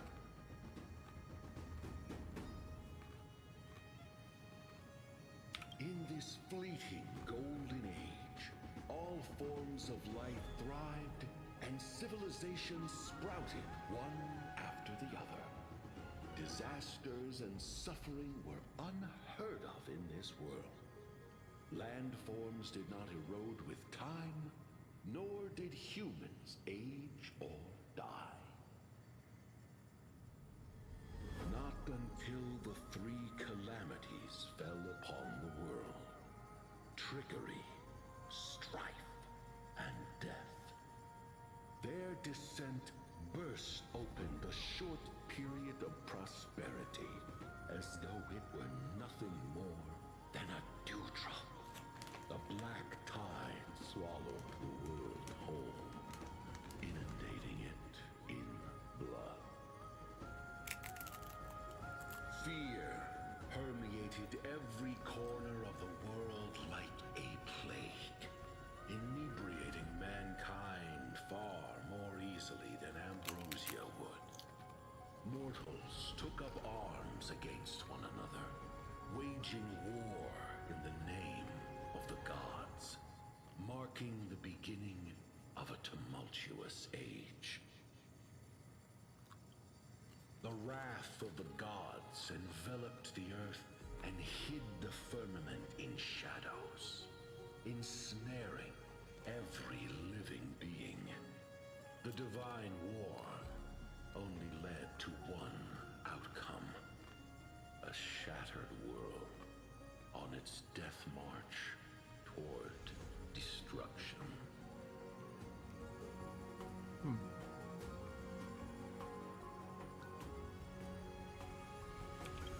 Is something wrong? The sprite is only halfway through the story, but I seem to be detecting some distress and unease.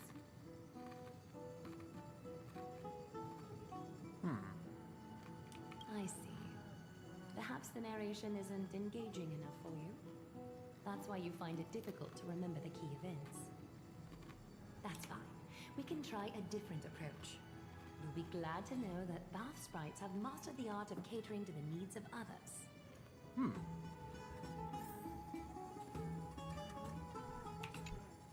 Take my suggestion, bath sprites. Please narrate the story in the style that this guest prefers. Okie doke, make yourself comfortable. Time for a history class on Amphoreus.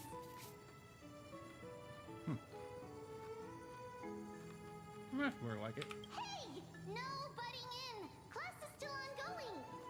Where did I stop the last time? Oh, right. Amphoreus started off as a ball of chaos.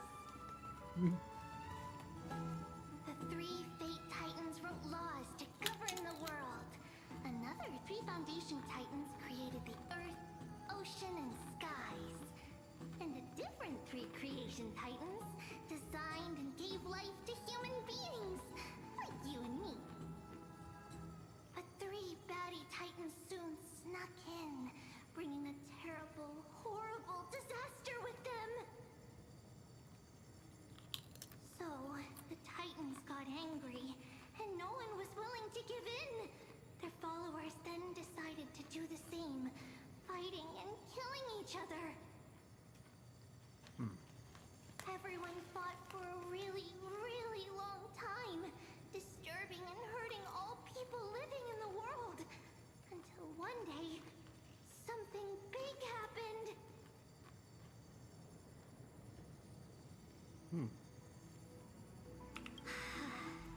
A prophecy appeared on Amphoreus, something no one saw coming. The tripartite prophecy says there is only one way to stop this war. Assemble a band of heroes powerful enough to take on the 12 Titans and reignite their core flames. Only then will their divine wrath abate and peace return to the world. We know this band of heroes by a certain name. Any guesses?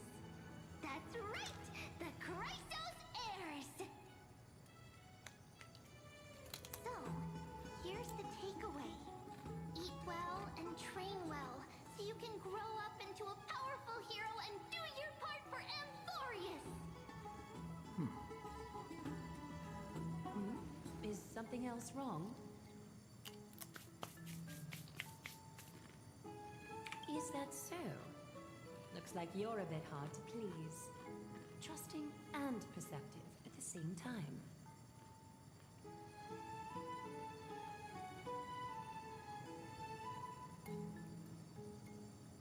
I seem to hear a note of pity in that question. Perhaps you find us to be weak and defenseless.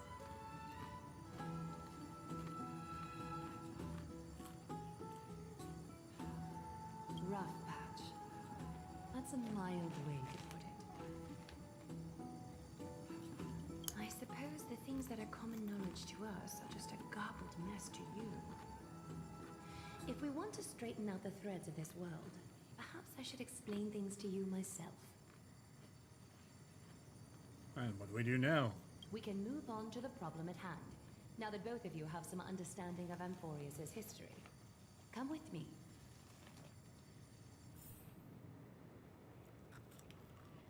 All right.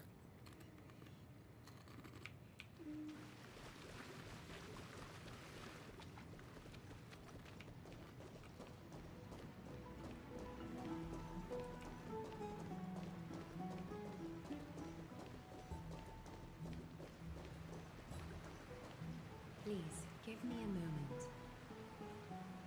The way up from here leads to a bath that the Council granted exclusively to the Chrysos heirs. The bath is strictly off-limits to anyone other than the heirs. I'm willing to make an exception, considering your guests from beyond the sky. But if I were to bring both of you in at once, I'd be blatantly disrespecting our traditions. That's a strict custom. Seems like prophesied heroes and civilians aren't treated equally in Akama. Pardon me for a moment, I have to step away. Be right back.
Alright, thank you for your patience. I am back. Why don't you go up with her, Solomon? I don't mind waiting for you here. You have a very considerate partner. Follow me, then. Alright, let's go.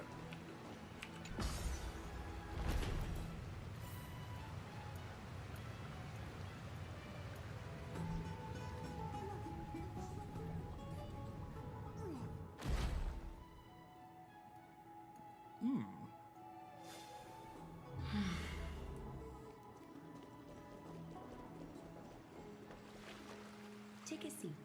Make yourself comfortable, then close your eyes. Why do I have a bad feeling about all this? I won't force you, but people hope to regard one another with bare honesty when they enter a bath. Are you willing to trust me? Well, you did kind of save our bacon. Thank you. You can also move a little to your left. The water is warmer there. Okay. You moved to the left. How wondrous. You've only moved a few centimeters, but the water around you has become distinctly warmer. Now place your left hand onto the bench. Lift up your arm with your palm facing forward and part your fingers slightly. Okay. Yes, you're doing great. All right. It's about time I formally introduce myself. I am Aglaya the Gold Weaver, Dressmaster of Akima, and one of the Chrysos heirs of Amphoreus. The trust placed in me is how I came to lead the Chrysos heirs in our mission today. My duty may be to weave lavish robes, but I most enjoy coming to these baths in my personal time. Garments are shields, after all, hiding both our bodies and what we truly think. This place, though, is where we can drop our cloaks of pretense. For the waters shall bring us closer together. You can open your eyes now. Look, we are joined together now. Is this some kind of ritual? You're not wrong to think of it that way. The golden threads of Nestia entwine us, capable of sensing even the slightest quiver. We are bound to speak the truth to each other this way. Ah, I see. So it's like the lasso of truth. You will learn the truth about this world from me. And in return, I ask for you to promise me something. Fulfill this pact between us, and you can expect your journey on Amphoreus to be free of troubles. Oh, I doubt that highly, but go on. You learned the legends of Amphoreus from those bath sprites a while ago. But that was a sanitized version that spared you from the harsh and bitter realities of our history. The pantheon of titans that once ruled our world has become the very affliction that eats away at Amphoreus. An unfathomable power changed something within most of these titans, inducing their rage and madness. So we planted a Amphoreus soul has wrong. since fallen into eternal night, the black tide engulfing our world. Akima is now the only city to still receive light, and we owe it to Kevali's protection. The Chrysos heirs gathered here are Amphoreus' only hope. People hail us as heroes, as protectors, and as deliverers. They are counting on us to vanquish the Titans, reclaim their core flames, topple them from their thrones, and take their authority for ourselves. It is only upon reclaiming all core flames that the miracle of Genesis can reveal itself, granting a new lease on life to this broken world. This is Amphoreus' flame-chased journey. A band of heroes dedicated to slaying the gods and reclaiming the 12 core flames for the world to start over anew. With the end times before us, we are expected to lead all of our people toward the summit. Akima needs as many allies as possible to aid us in the upcoming battles. The two of you may be just the reinforcements that the Chrysos heirs have been waiting for. Well, saving the world's what we do best. You must have been blessed by many miracles to say that with such unwavering confidence. I may be getting ahead of myself, but for Amphoreus, I am willing to take a chance on you. Aw. I have laid my heart bare, and in return, I just want you to make a single promise. Promise me to never tell the people of Akima about the worlds beyond the sky, no matter what may happen. Well, if you think about it, that kind of makes sense in a way. One, it's a distraction. Two, it lets them believe that there may be saviors from outside their world that are coming to save them, or that there is a means of escape from this world, and that they will abandon it rather than try to save it. I understand the justification for that. I understand the justification, but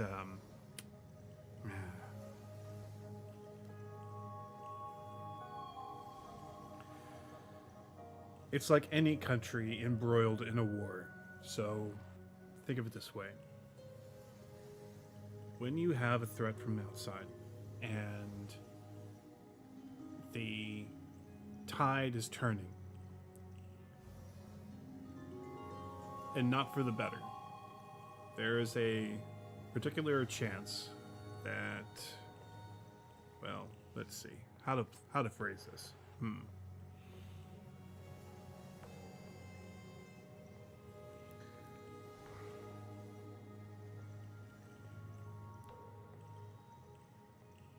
People would rather flee than to stand and fight, because death seems like the only eventuality that's going to come.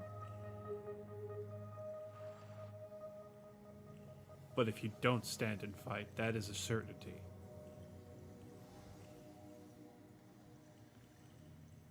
So, you may perish fighting to preserve or to turn back the tide. But that very act of holding back the flood, while the people around you are rallying toward a cause, then maybe that's enough. Maybe that's enough to change the tides of fate.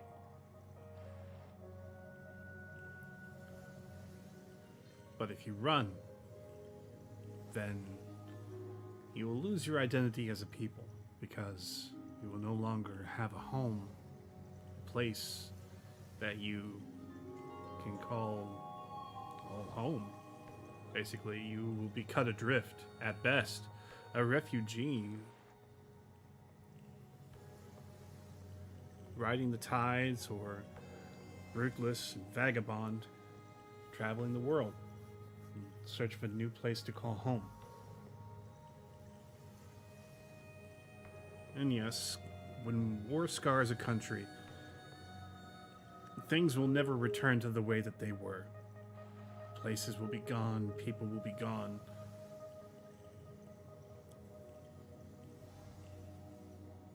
Your identity will be forever changed, but you will still be a version of yourself. You will still be someone who lives in a place.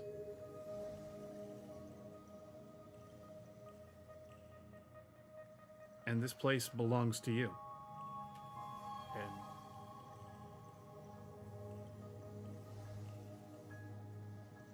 I guess I'm rambling. I'm sorry. I'll ask her why. Agima is approaching its end. I do not wish to give my people false hope. Not when we've been badly scarred by it before. Can you promise me that?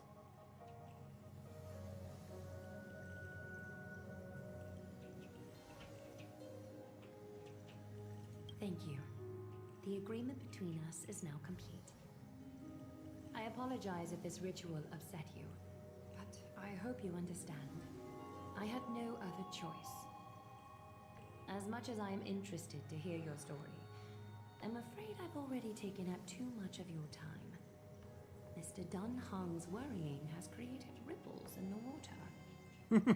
Why don't the both of you tour our holy city? See how our people make ends meet in this difficult time. I will have your welcome gifts ready later today. How nice of you. All right. Thanks for the bath.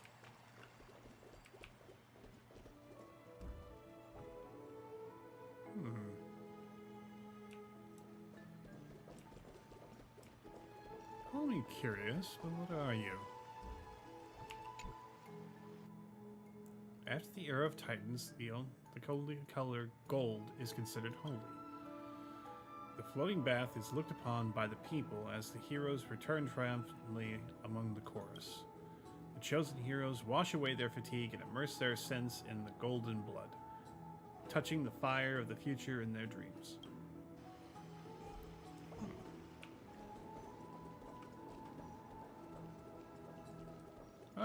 down we go.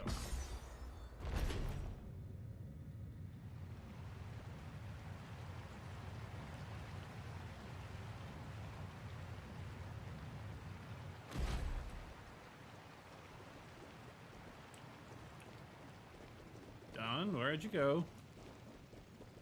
Ooh, I see treasure. Come hither, treasure. Woohoo! Man, I am glad to see these things again. Alright, let's keep our eyes peeled. There's bound to be more treasures.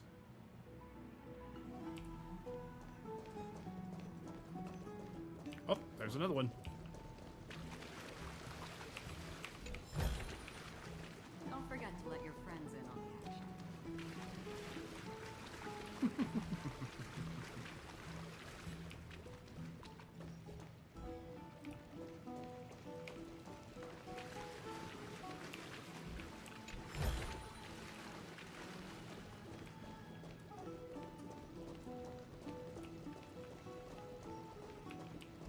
What is that?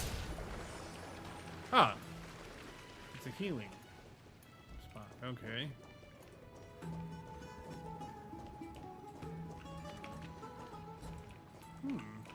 Perform a ritual prayer. I'll come and tag that later. Let's go ahead and touch base with Dawn.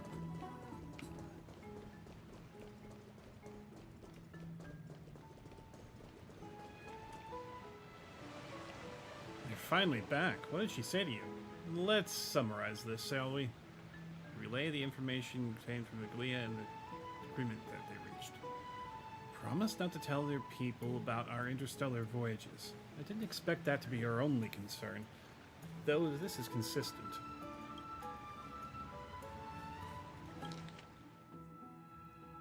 This is consistent with how Phanon was acting when we were at the Abyss. Something is definitely off about this world. Even on a planet as isolated as Eurelos 6, the people still had an understanding of space and even the paths and aeons. The sky above Amphoreus, though, it's more like a prison. They clearly have advanced technology, so who could imagine that even discussing what's beyond the sky would be taboo? Do you remember the mass of chaotic matter concealing Amphoreus from the rest of the universe? I can't help but think that someone is intentionally keeping Amphoreus hidden. Their titans could also be related to some aeon. The situation's foggy. What should we do now? I can't stop thinking about your broken spear. Let's explore the city like Aglaya suggested. We can help defend their city after all. This is a good chance to finish around for some information while they still have a good impression of us. We can also take some photos for our records. Alright. What have we here? Chalice of Plenty. Fagosa. As the honey brews spills into the ocean, the waves bloom like flowers. In the clamor of great waves and drunkards, all awaken amongst the madness.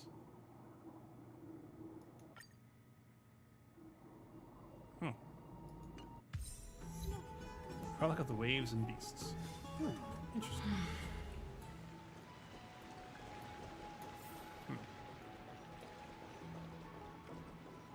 Alright. I'll continue just a little bit further today, and then we'll just call it. Ooh. The silk spindles. Okay.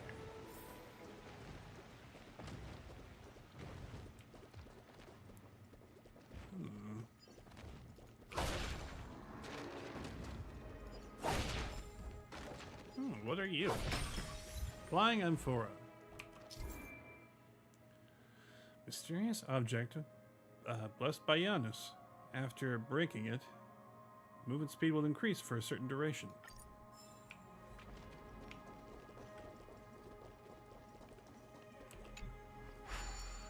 Alright, let's enter that passage, shall we?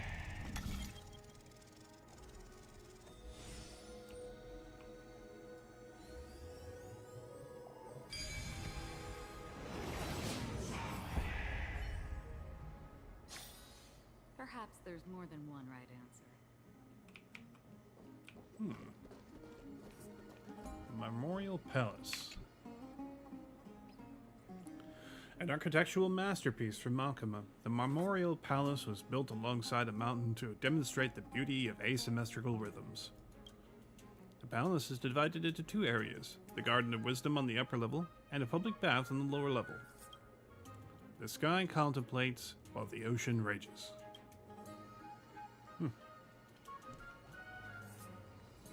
Oh, we are ever closer to that big old Titan.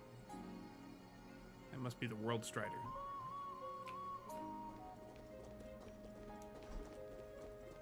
There seems to be a new... Excuse me, do you guys need help? You are... What strange clothing and accent you have. Oh, are you the warriors that followed Lord Finon back from the frontier?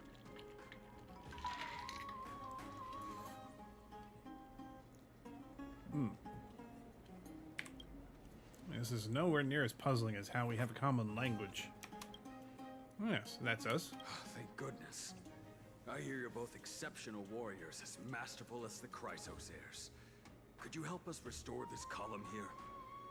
Nothing has been going right these days. First those minions of Nicator attack, and now this column collapses right outside our home. Can we really keep going? Restore it? With just human effort, that's going to take a couple of days at least. Not with human effort, of course, silly. High Priest Treeby.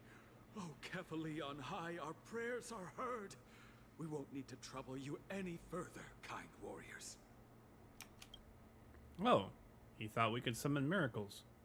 I did feel something strange in me. Surmount the myriad passages of Vianos. Huh? You can recite this too? Wait, did you also chant this when we arrived in Akama? Maybe you also have the ability to learn Ornyx's prayers too? Is that rare? Not at all! We have lots of priests here, but some are more gifted than others. Why don't you both try chanting? Treeby will see if you get it! In Amphoreus, memory-laden objects can be found everywhere. When the Trailblazer approaches, they reveal an energy ripple over them. At this point, by holding down the button, you can use Ornyx's prayer.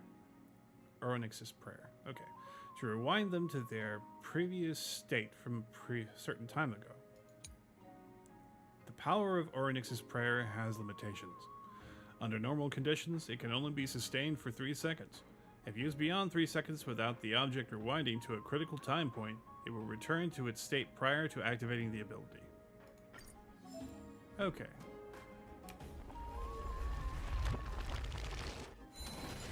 Wow!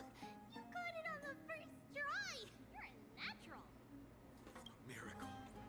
A miracle fresh from the oven. Go, bring word to the bard. Frontier heroes grace Akama. Feats abound right here. They also teach journalism here in Amphoreus?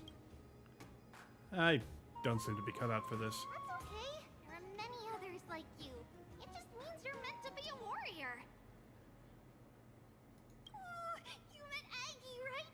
How did your chat go? Really? That's pretty impressive. You know, we are pretty certain there's more to your sudden arrival to Akama. And Treeby has never seen a priest achieve resonance with Ornyx on their first try. But with this, you should be able to clear any obstacle when traveling around Amphoreus. Most of the time at least. Oh, right! We came by to check if you have teleslates with you. It'll be a lot easier to get around Akama with them. Teleslates? Pull out your phone. You mean this device? Yeah! We knew it! There are also Yanisopolis priests beyond the beyond Akama. Like the city you're from. Let's see. This looks different, but it works more or less the same. Maybe a little resonance will do the trick.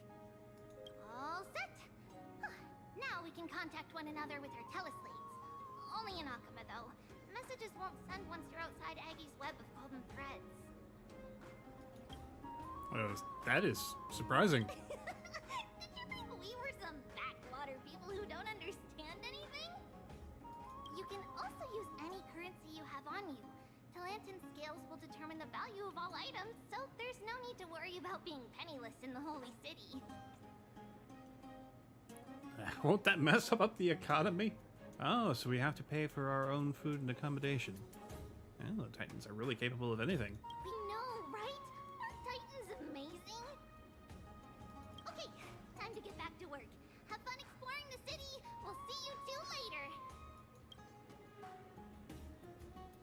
The list of inexplicable things only gets longer. Look, someone's on the roof. That should be a good vantage point to photograph the city. Let's find a way up. A miracle fresh from the oven.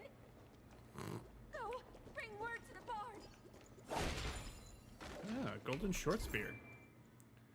Rewinding the golden short spear via the prayer will replay its path. Follow and capture the rewound golden spear to obtain corresponding rewards. Okay.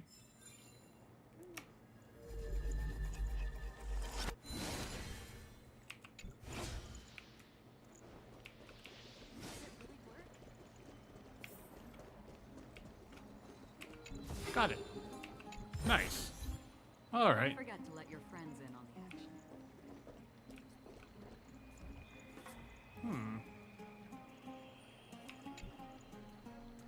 This golden nectar is so sweet. I want to share it with all of my friends. Thief! Someone's stealing the golden blood. Drinking too much always causes problems. Can I have a sip? Want to try some? No way! This jar's all mine. That's weird. I suddenly feel dizzy. Butterflies and souls. Chirping secret. Nymphs with blessings are everywhere in Amphoreus. Approach and interact to collect all the nymphs and bring their blessings to Aglaia. After collecting all the nymphs in an area, the garment maker will begin deciphering the prophecy and may provide unexpected information to unknown surprises.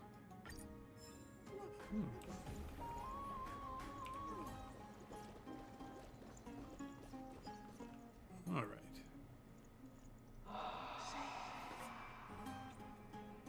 An excellent lookout over the city. We can even see that Titan statue. Let's get a photo of this view. What are you two doing up here? I know you. Oh, you're the heroes who helped defend our city, right? Damionis, saw your valiant figures in the battle. Nice to meet you. We're soldiers from a faraway city. It's our first time in Akuma, so we thought we'd find a nice vantage point to, create? No, capture? I mean, to remember the city and its sights by. Oh, you mean to say take a photo, don't you?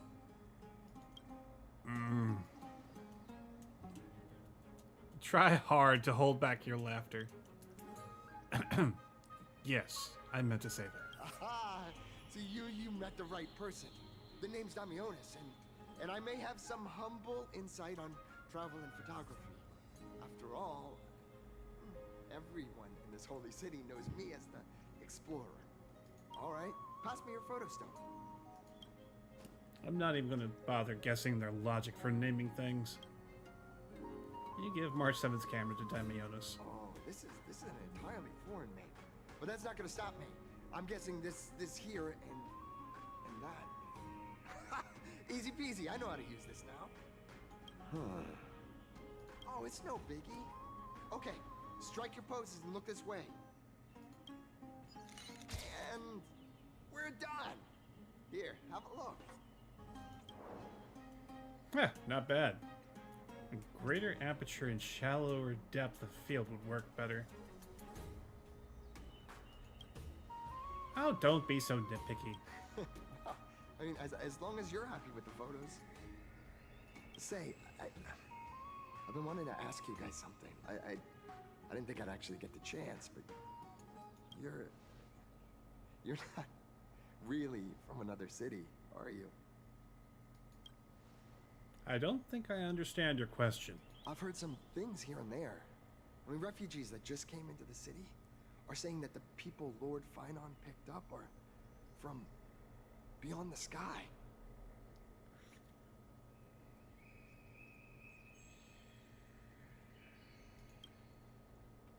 Did it really pick us up?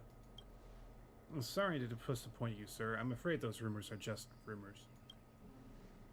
We're from Thalassopolis, a sparsely populated frontier village. Our journey to the Holy City was fraught with challenges, but thankfully, we were able to make our way here after meeting Phanon at the Abyss. Thalassopolis? Oh. Is that so? I thought I'd finally found proof that a world beyond the sky exists.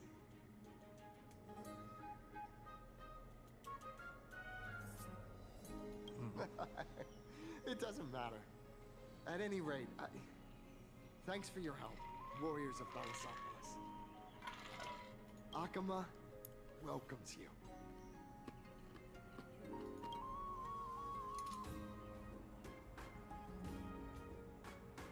Well, that was close. I have a bad feeling about this.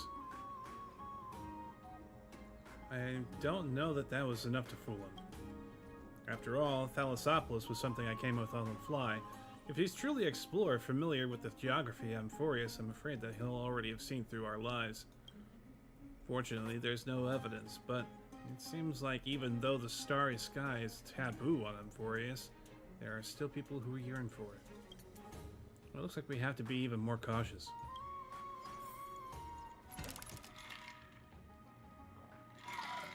Well, looks like the day rolled over. Alright, we were going to explore the city before we got distracted. Alright, let's go. Synchronized bird's eye view.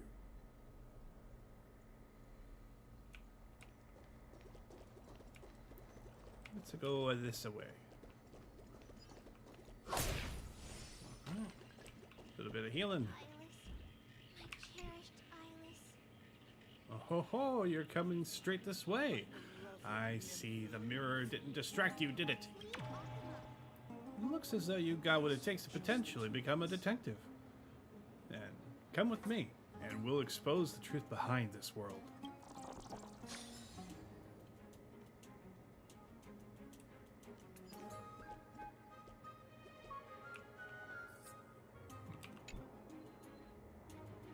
This rooftop is a must-go for lovebirds. And you accidentally walked straight into a couple's secret tryst.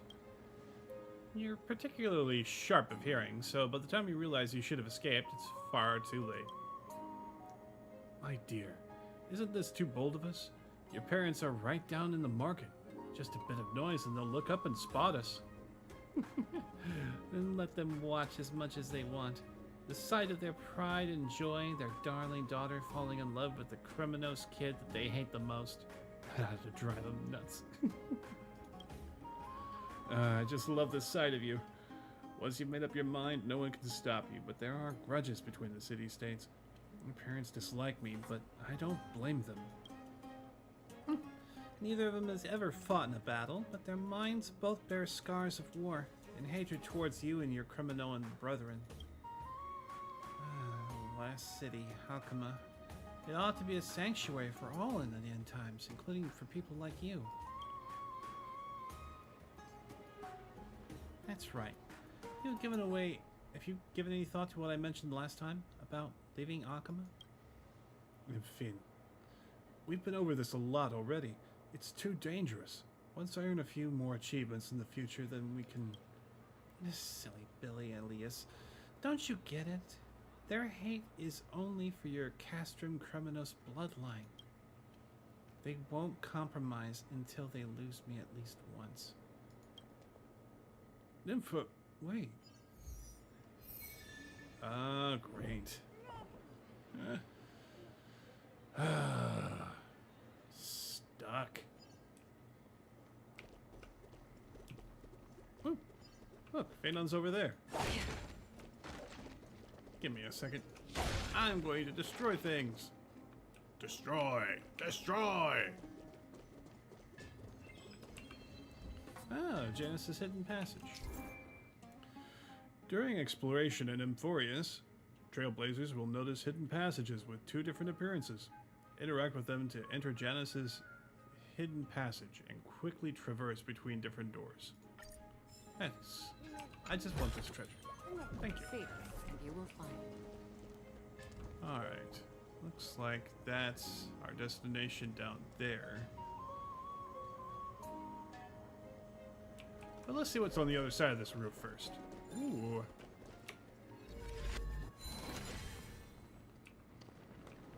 I'm a little dizzy.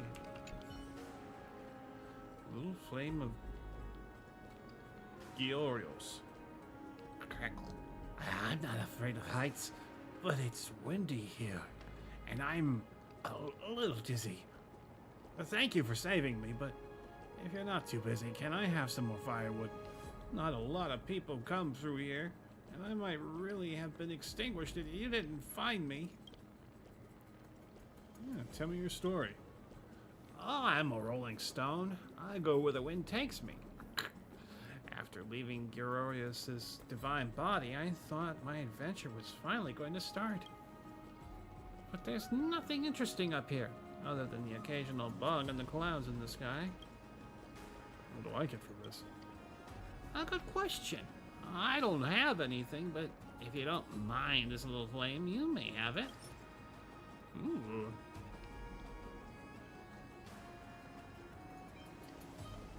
Yeah, let's go ahead and give him a feather of flame, why not? Not bad! I can't really complain about anything since I'm out here. This is what we agreed on. Take it. Georios' embers. An ancient-looking torch said to hold the last unextinguished cinders of Georios. When the long night descends, it might bring a glimmer of light to a world of darkness. If you're afraid of the dark, just keep me by your side. Alright, so this is like...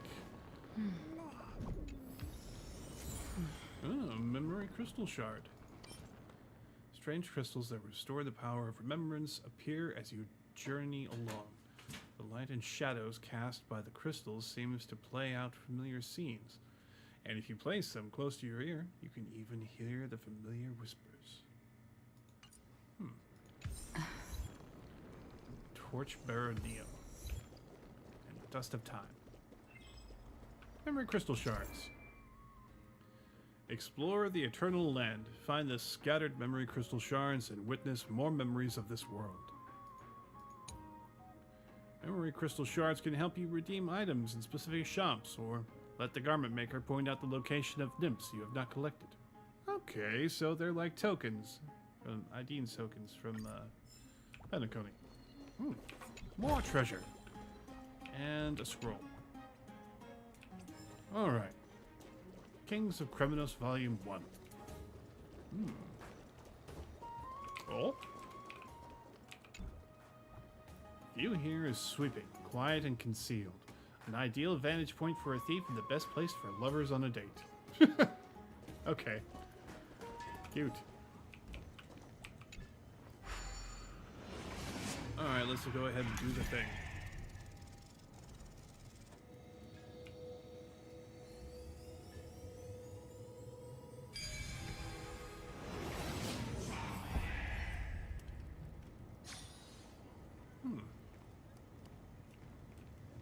There's our boy. Ooh, a librarium administrator. What do you have for sale, my dear? Sistophania. The young woman before you sits frozen, her gaze vacant, seemingly detached from the bustling city around her, lost in a world of her own as she is surreal. Or rather, she is sleeping. Someone's stealing books. Did I experience a rebirth? Just moments ago, I was bound to the Dawn device, facing my brother's judgment. His visage grew fierce as he uttered the command, instantly eradicating the Titan blood from within me. In my previous life, I was the prophesied savior of Amphoreus. My birth instilled hope in every faithful disciple of the Cereses. With the grove, sparing no expense and bringing me up for the day when I am prophesied to stand against the encroaching black tide. Little did they suspect that I was the great-great-great-great-granddaughter of Thanatos' clandestine lineage, fated to sow death and disorder in the realm of mortals. Following Circe's will, my brother imbibed the golden blood and executed me personally to prevent further calamity. In this new life, I vow to reclaim what's rightfully mine. Wait a second, this is getting way too whimsical. The time I was reincarnated as the librarium owner. I guess I must have just been dreaming about the new story I wrote last night. I've gotten used to the routine of running the store and sleeping by day and writing by night, but coming up with a plot on the spot is the first for me. Maybe my tale is just too engrossing this time. Hey, you. Forget what I just said and don't mention it to anyone. My brother finds out I'm toast. It's alright to have dreams. Would he instantly eradicate you? Well, something like that. Simply put, he thinks that we, as followers of Circe's, should not... Shh, we've got a customer. Let's catch up later. I would like to buy some books.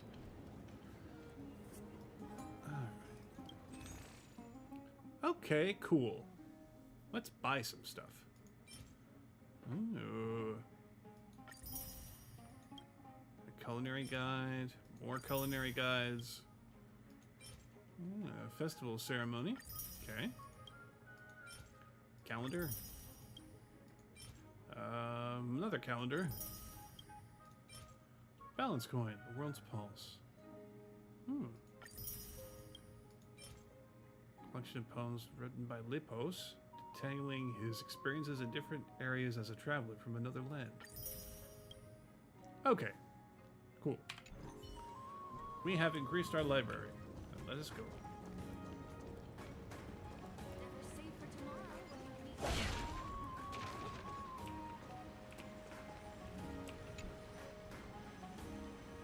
Some clients of the nearby shops have a habit of making contracts beneath the candlelight. They refer to this giant, eternally lit candlestick as the Holy Candle, which Titans in this Holy Candle are dedicated to. You were rather curious about that and tried to figure out via clues gleaned from the candle's base, yet unexpectedly, you found a switch. You decide to... don't touch it.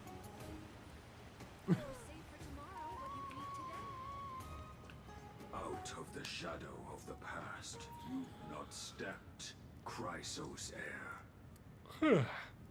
The weight of the core flame, if you wish to bear, you must bury the past. Suspend the pain. I'll try my best, Cartonis, but why keep mentioning it if you already know I can't do it? Here, your guests are. You two. You're back much quicker than I imagined. I thought that Aglaya would keep you for a bit longer. Here you go. This is the compensation I previously mentioned. I asked the most famous Grand Craftsman in the Holy City to repair your spear. Once again, let me offer my sincere apologies for any offense I caused during our first meeting. Judging solely from its exterior, I cannot see any signs of damage. It's truly incredible. The one who crafted this spear must also be a renowned master. I guess there's always someone greater out there. Although I still can't imagine a world outside Amphoreus. Or perhaps I've just never given it much thought until I met you two. You've probably now heard about the tripartite prophecy that descended upon Amphoreus and the mission of the Chrysos heirs. For us, pursuing the prophecy is the purpose of our journey. Therefore, thinking too much about other things is unnecessary.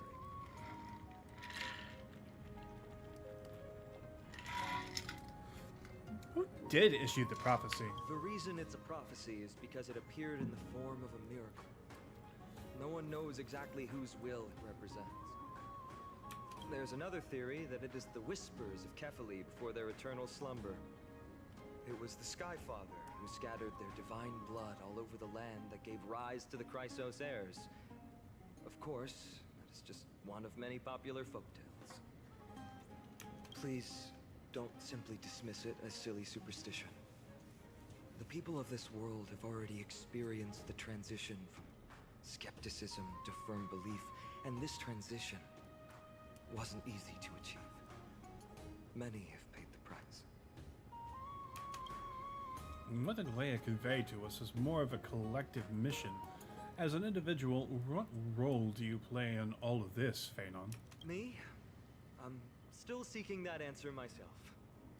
But if the gods favor me, I believe that my core flame won't be far. Is it Nikador? I'm a soldier who was taught how to fight at a young age. From the day I was selected by the prophecy, I've regarded the Lance of Fury as my goal. One day, I'll break the lance and take the core flame of strife. But discussing such a bitter topic is a bummer. I'm embarrassed since I think I'm the one who brought it up. Oh, right. Treeby mentioned that you two also use teleslates. Why don't we exchange contacts? Please also accept these gifts as a token of my appreciation. Since the weather is great, why don't you two look around some more? I won't take up more of your time. See you later.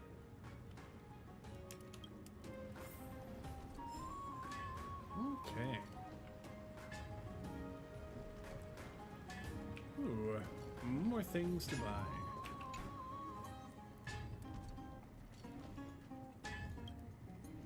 In your eyes, his weapon forging process is unsophisticated and unpretentious. Apart from exhibiting more strength and producing louder clanging, he doesn't seem too different from the most ordinary blacksmiths in Amphoreus. But, ding, ding, ding. You notice a few pieces of quenched iron billets in his hand, glowing with an apparent unusual sheen. I'll wait for it to finish.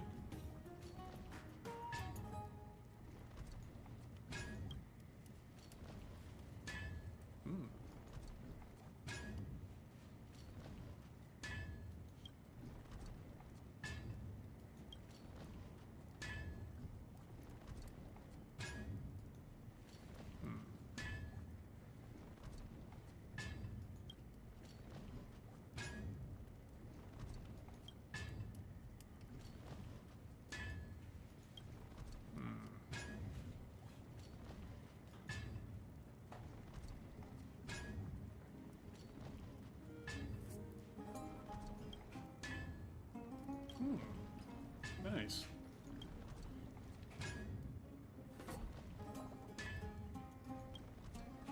I would like to buy an amazing weapon.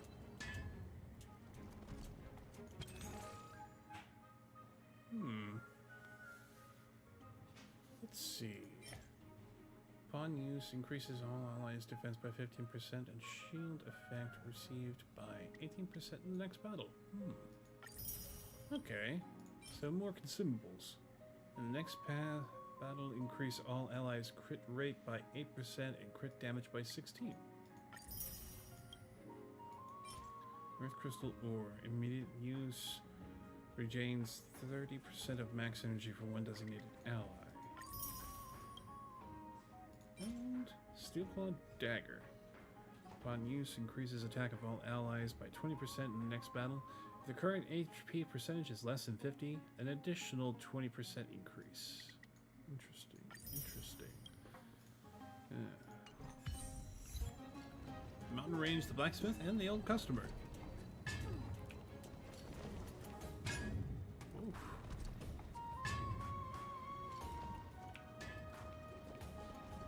Alright. I think I'm going to call it here for today. You guys, thank you so much for sticking around, and no matter what time of day it is, I hope you're having a good one.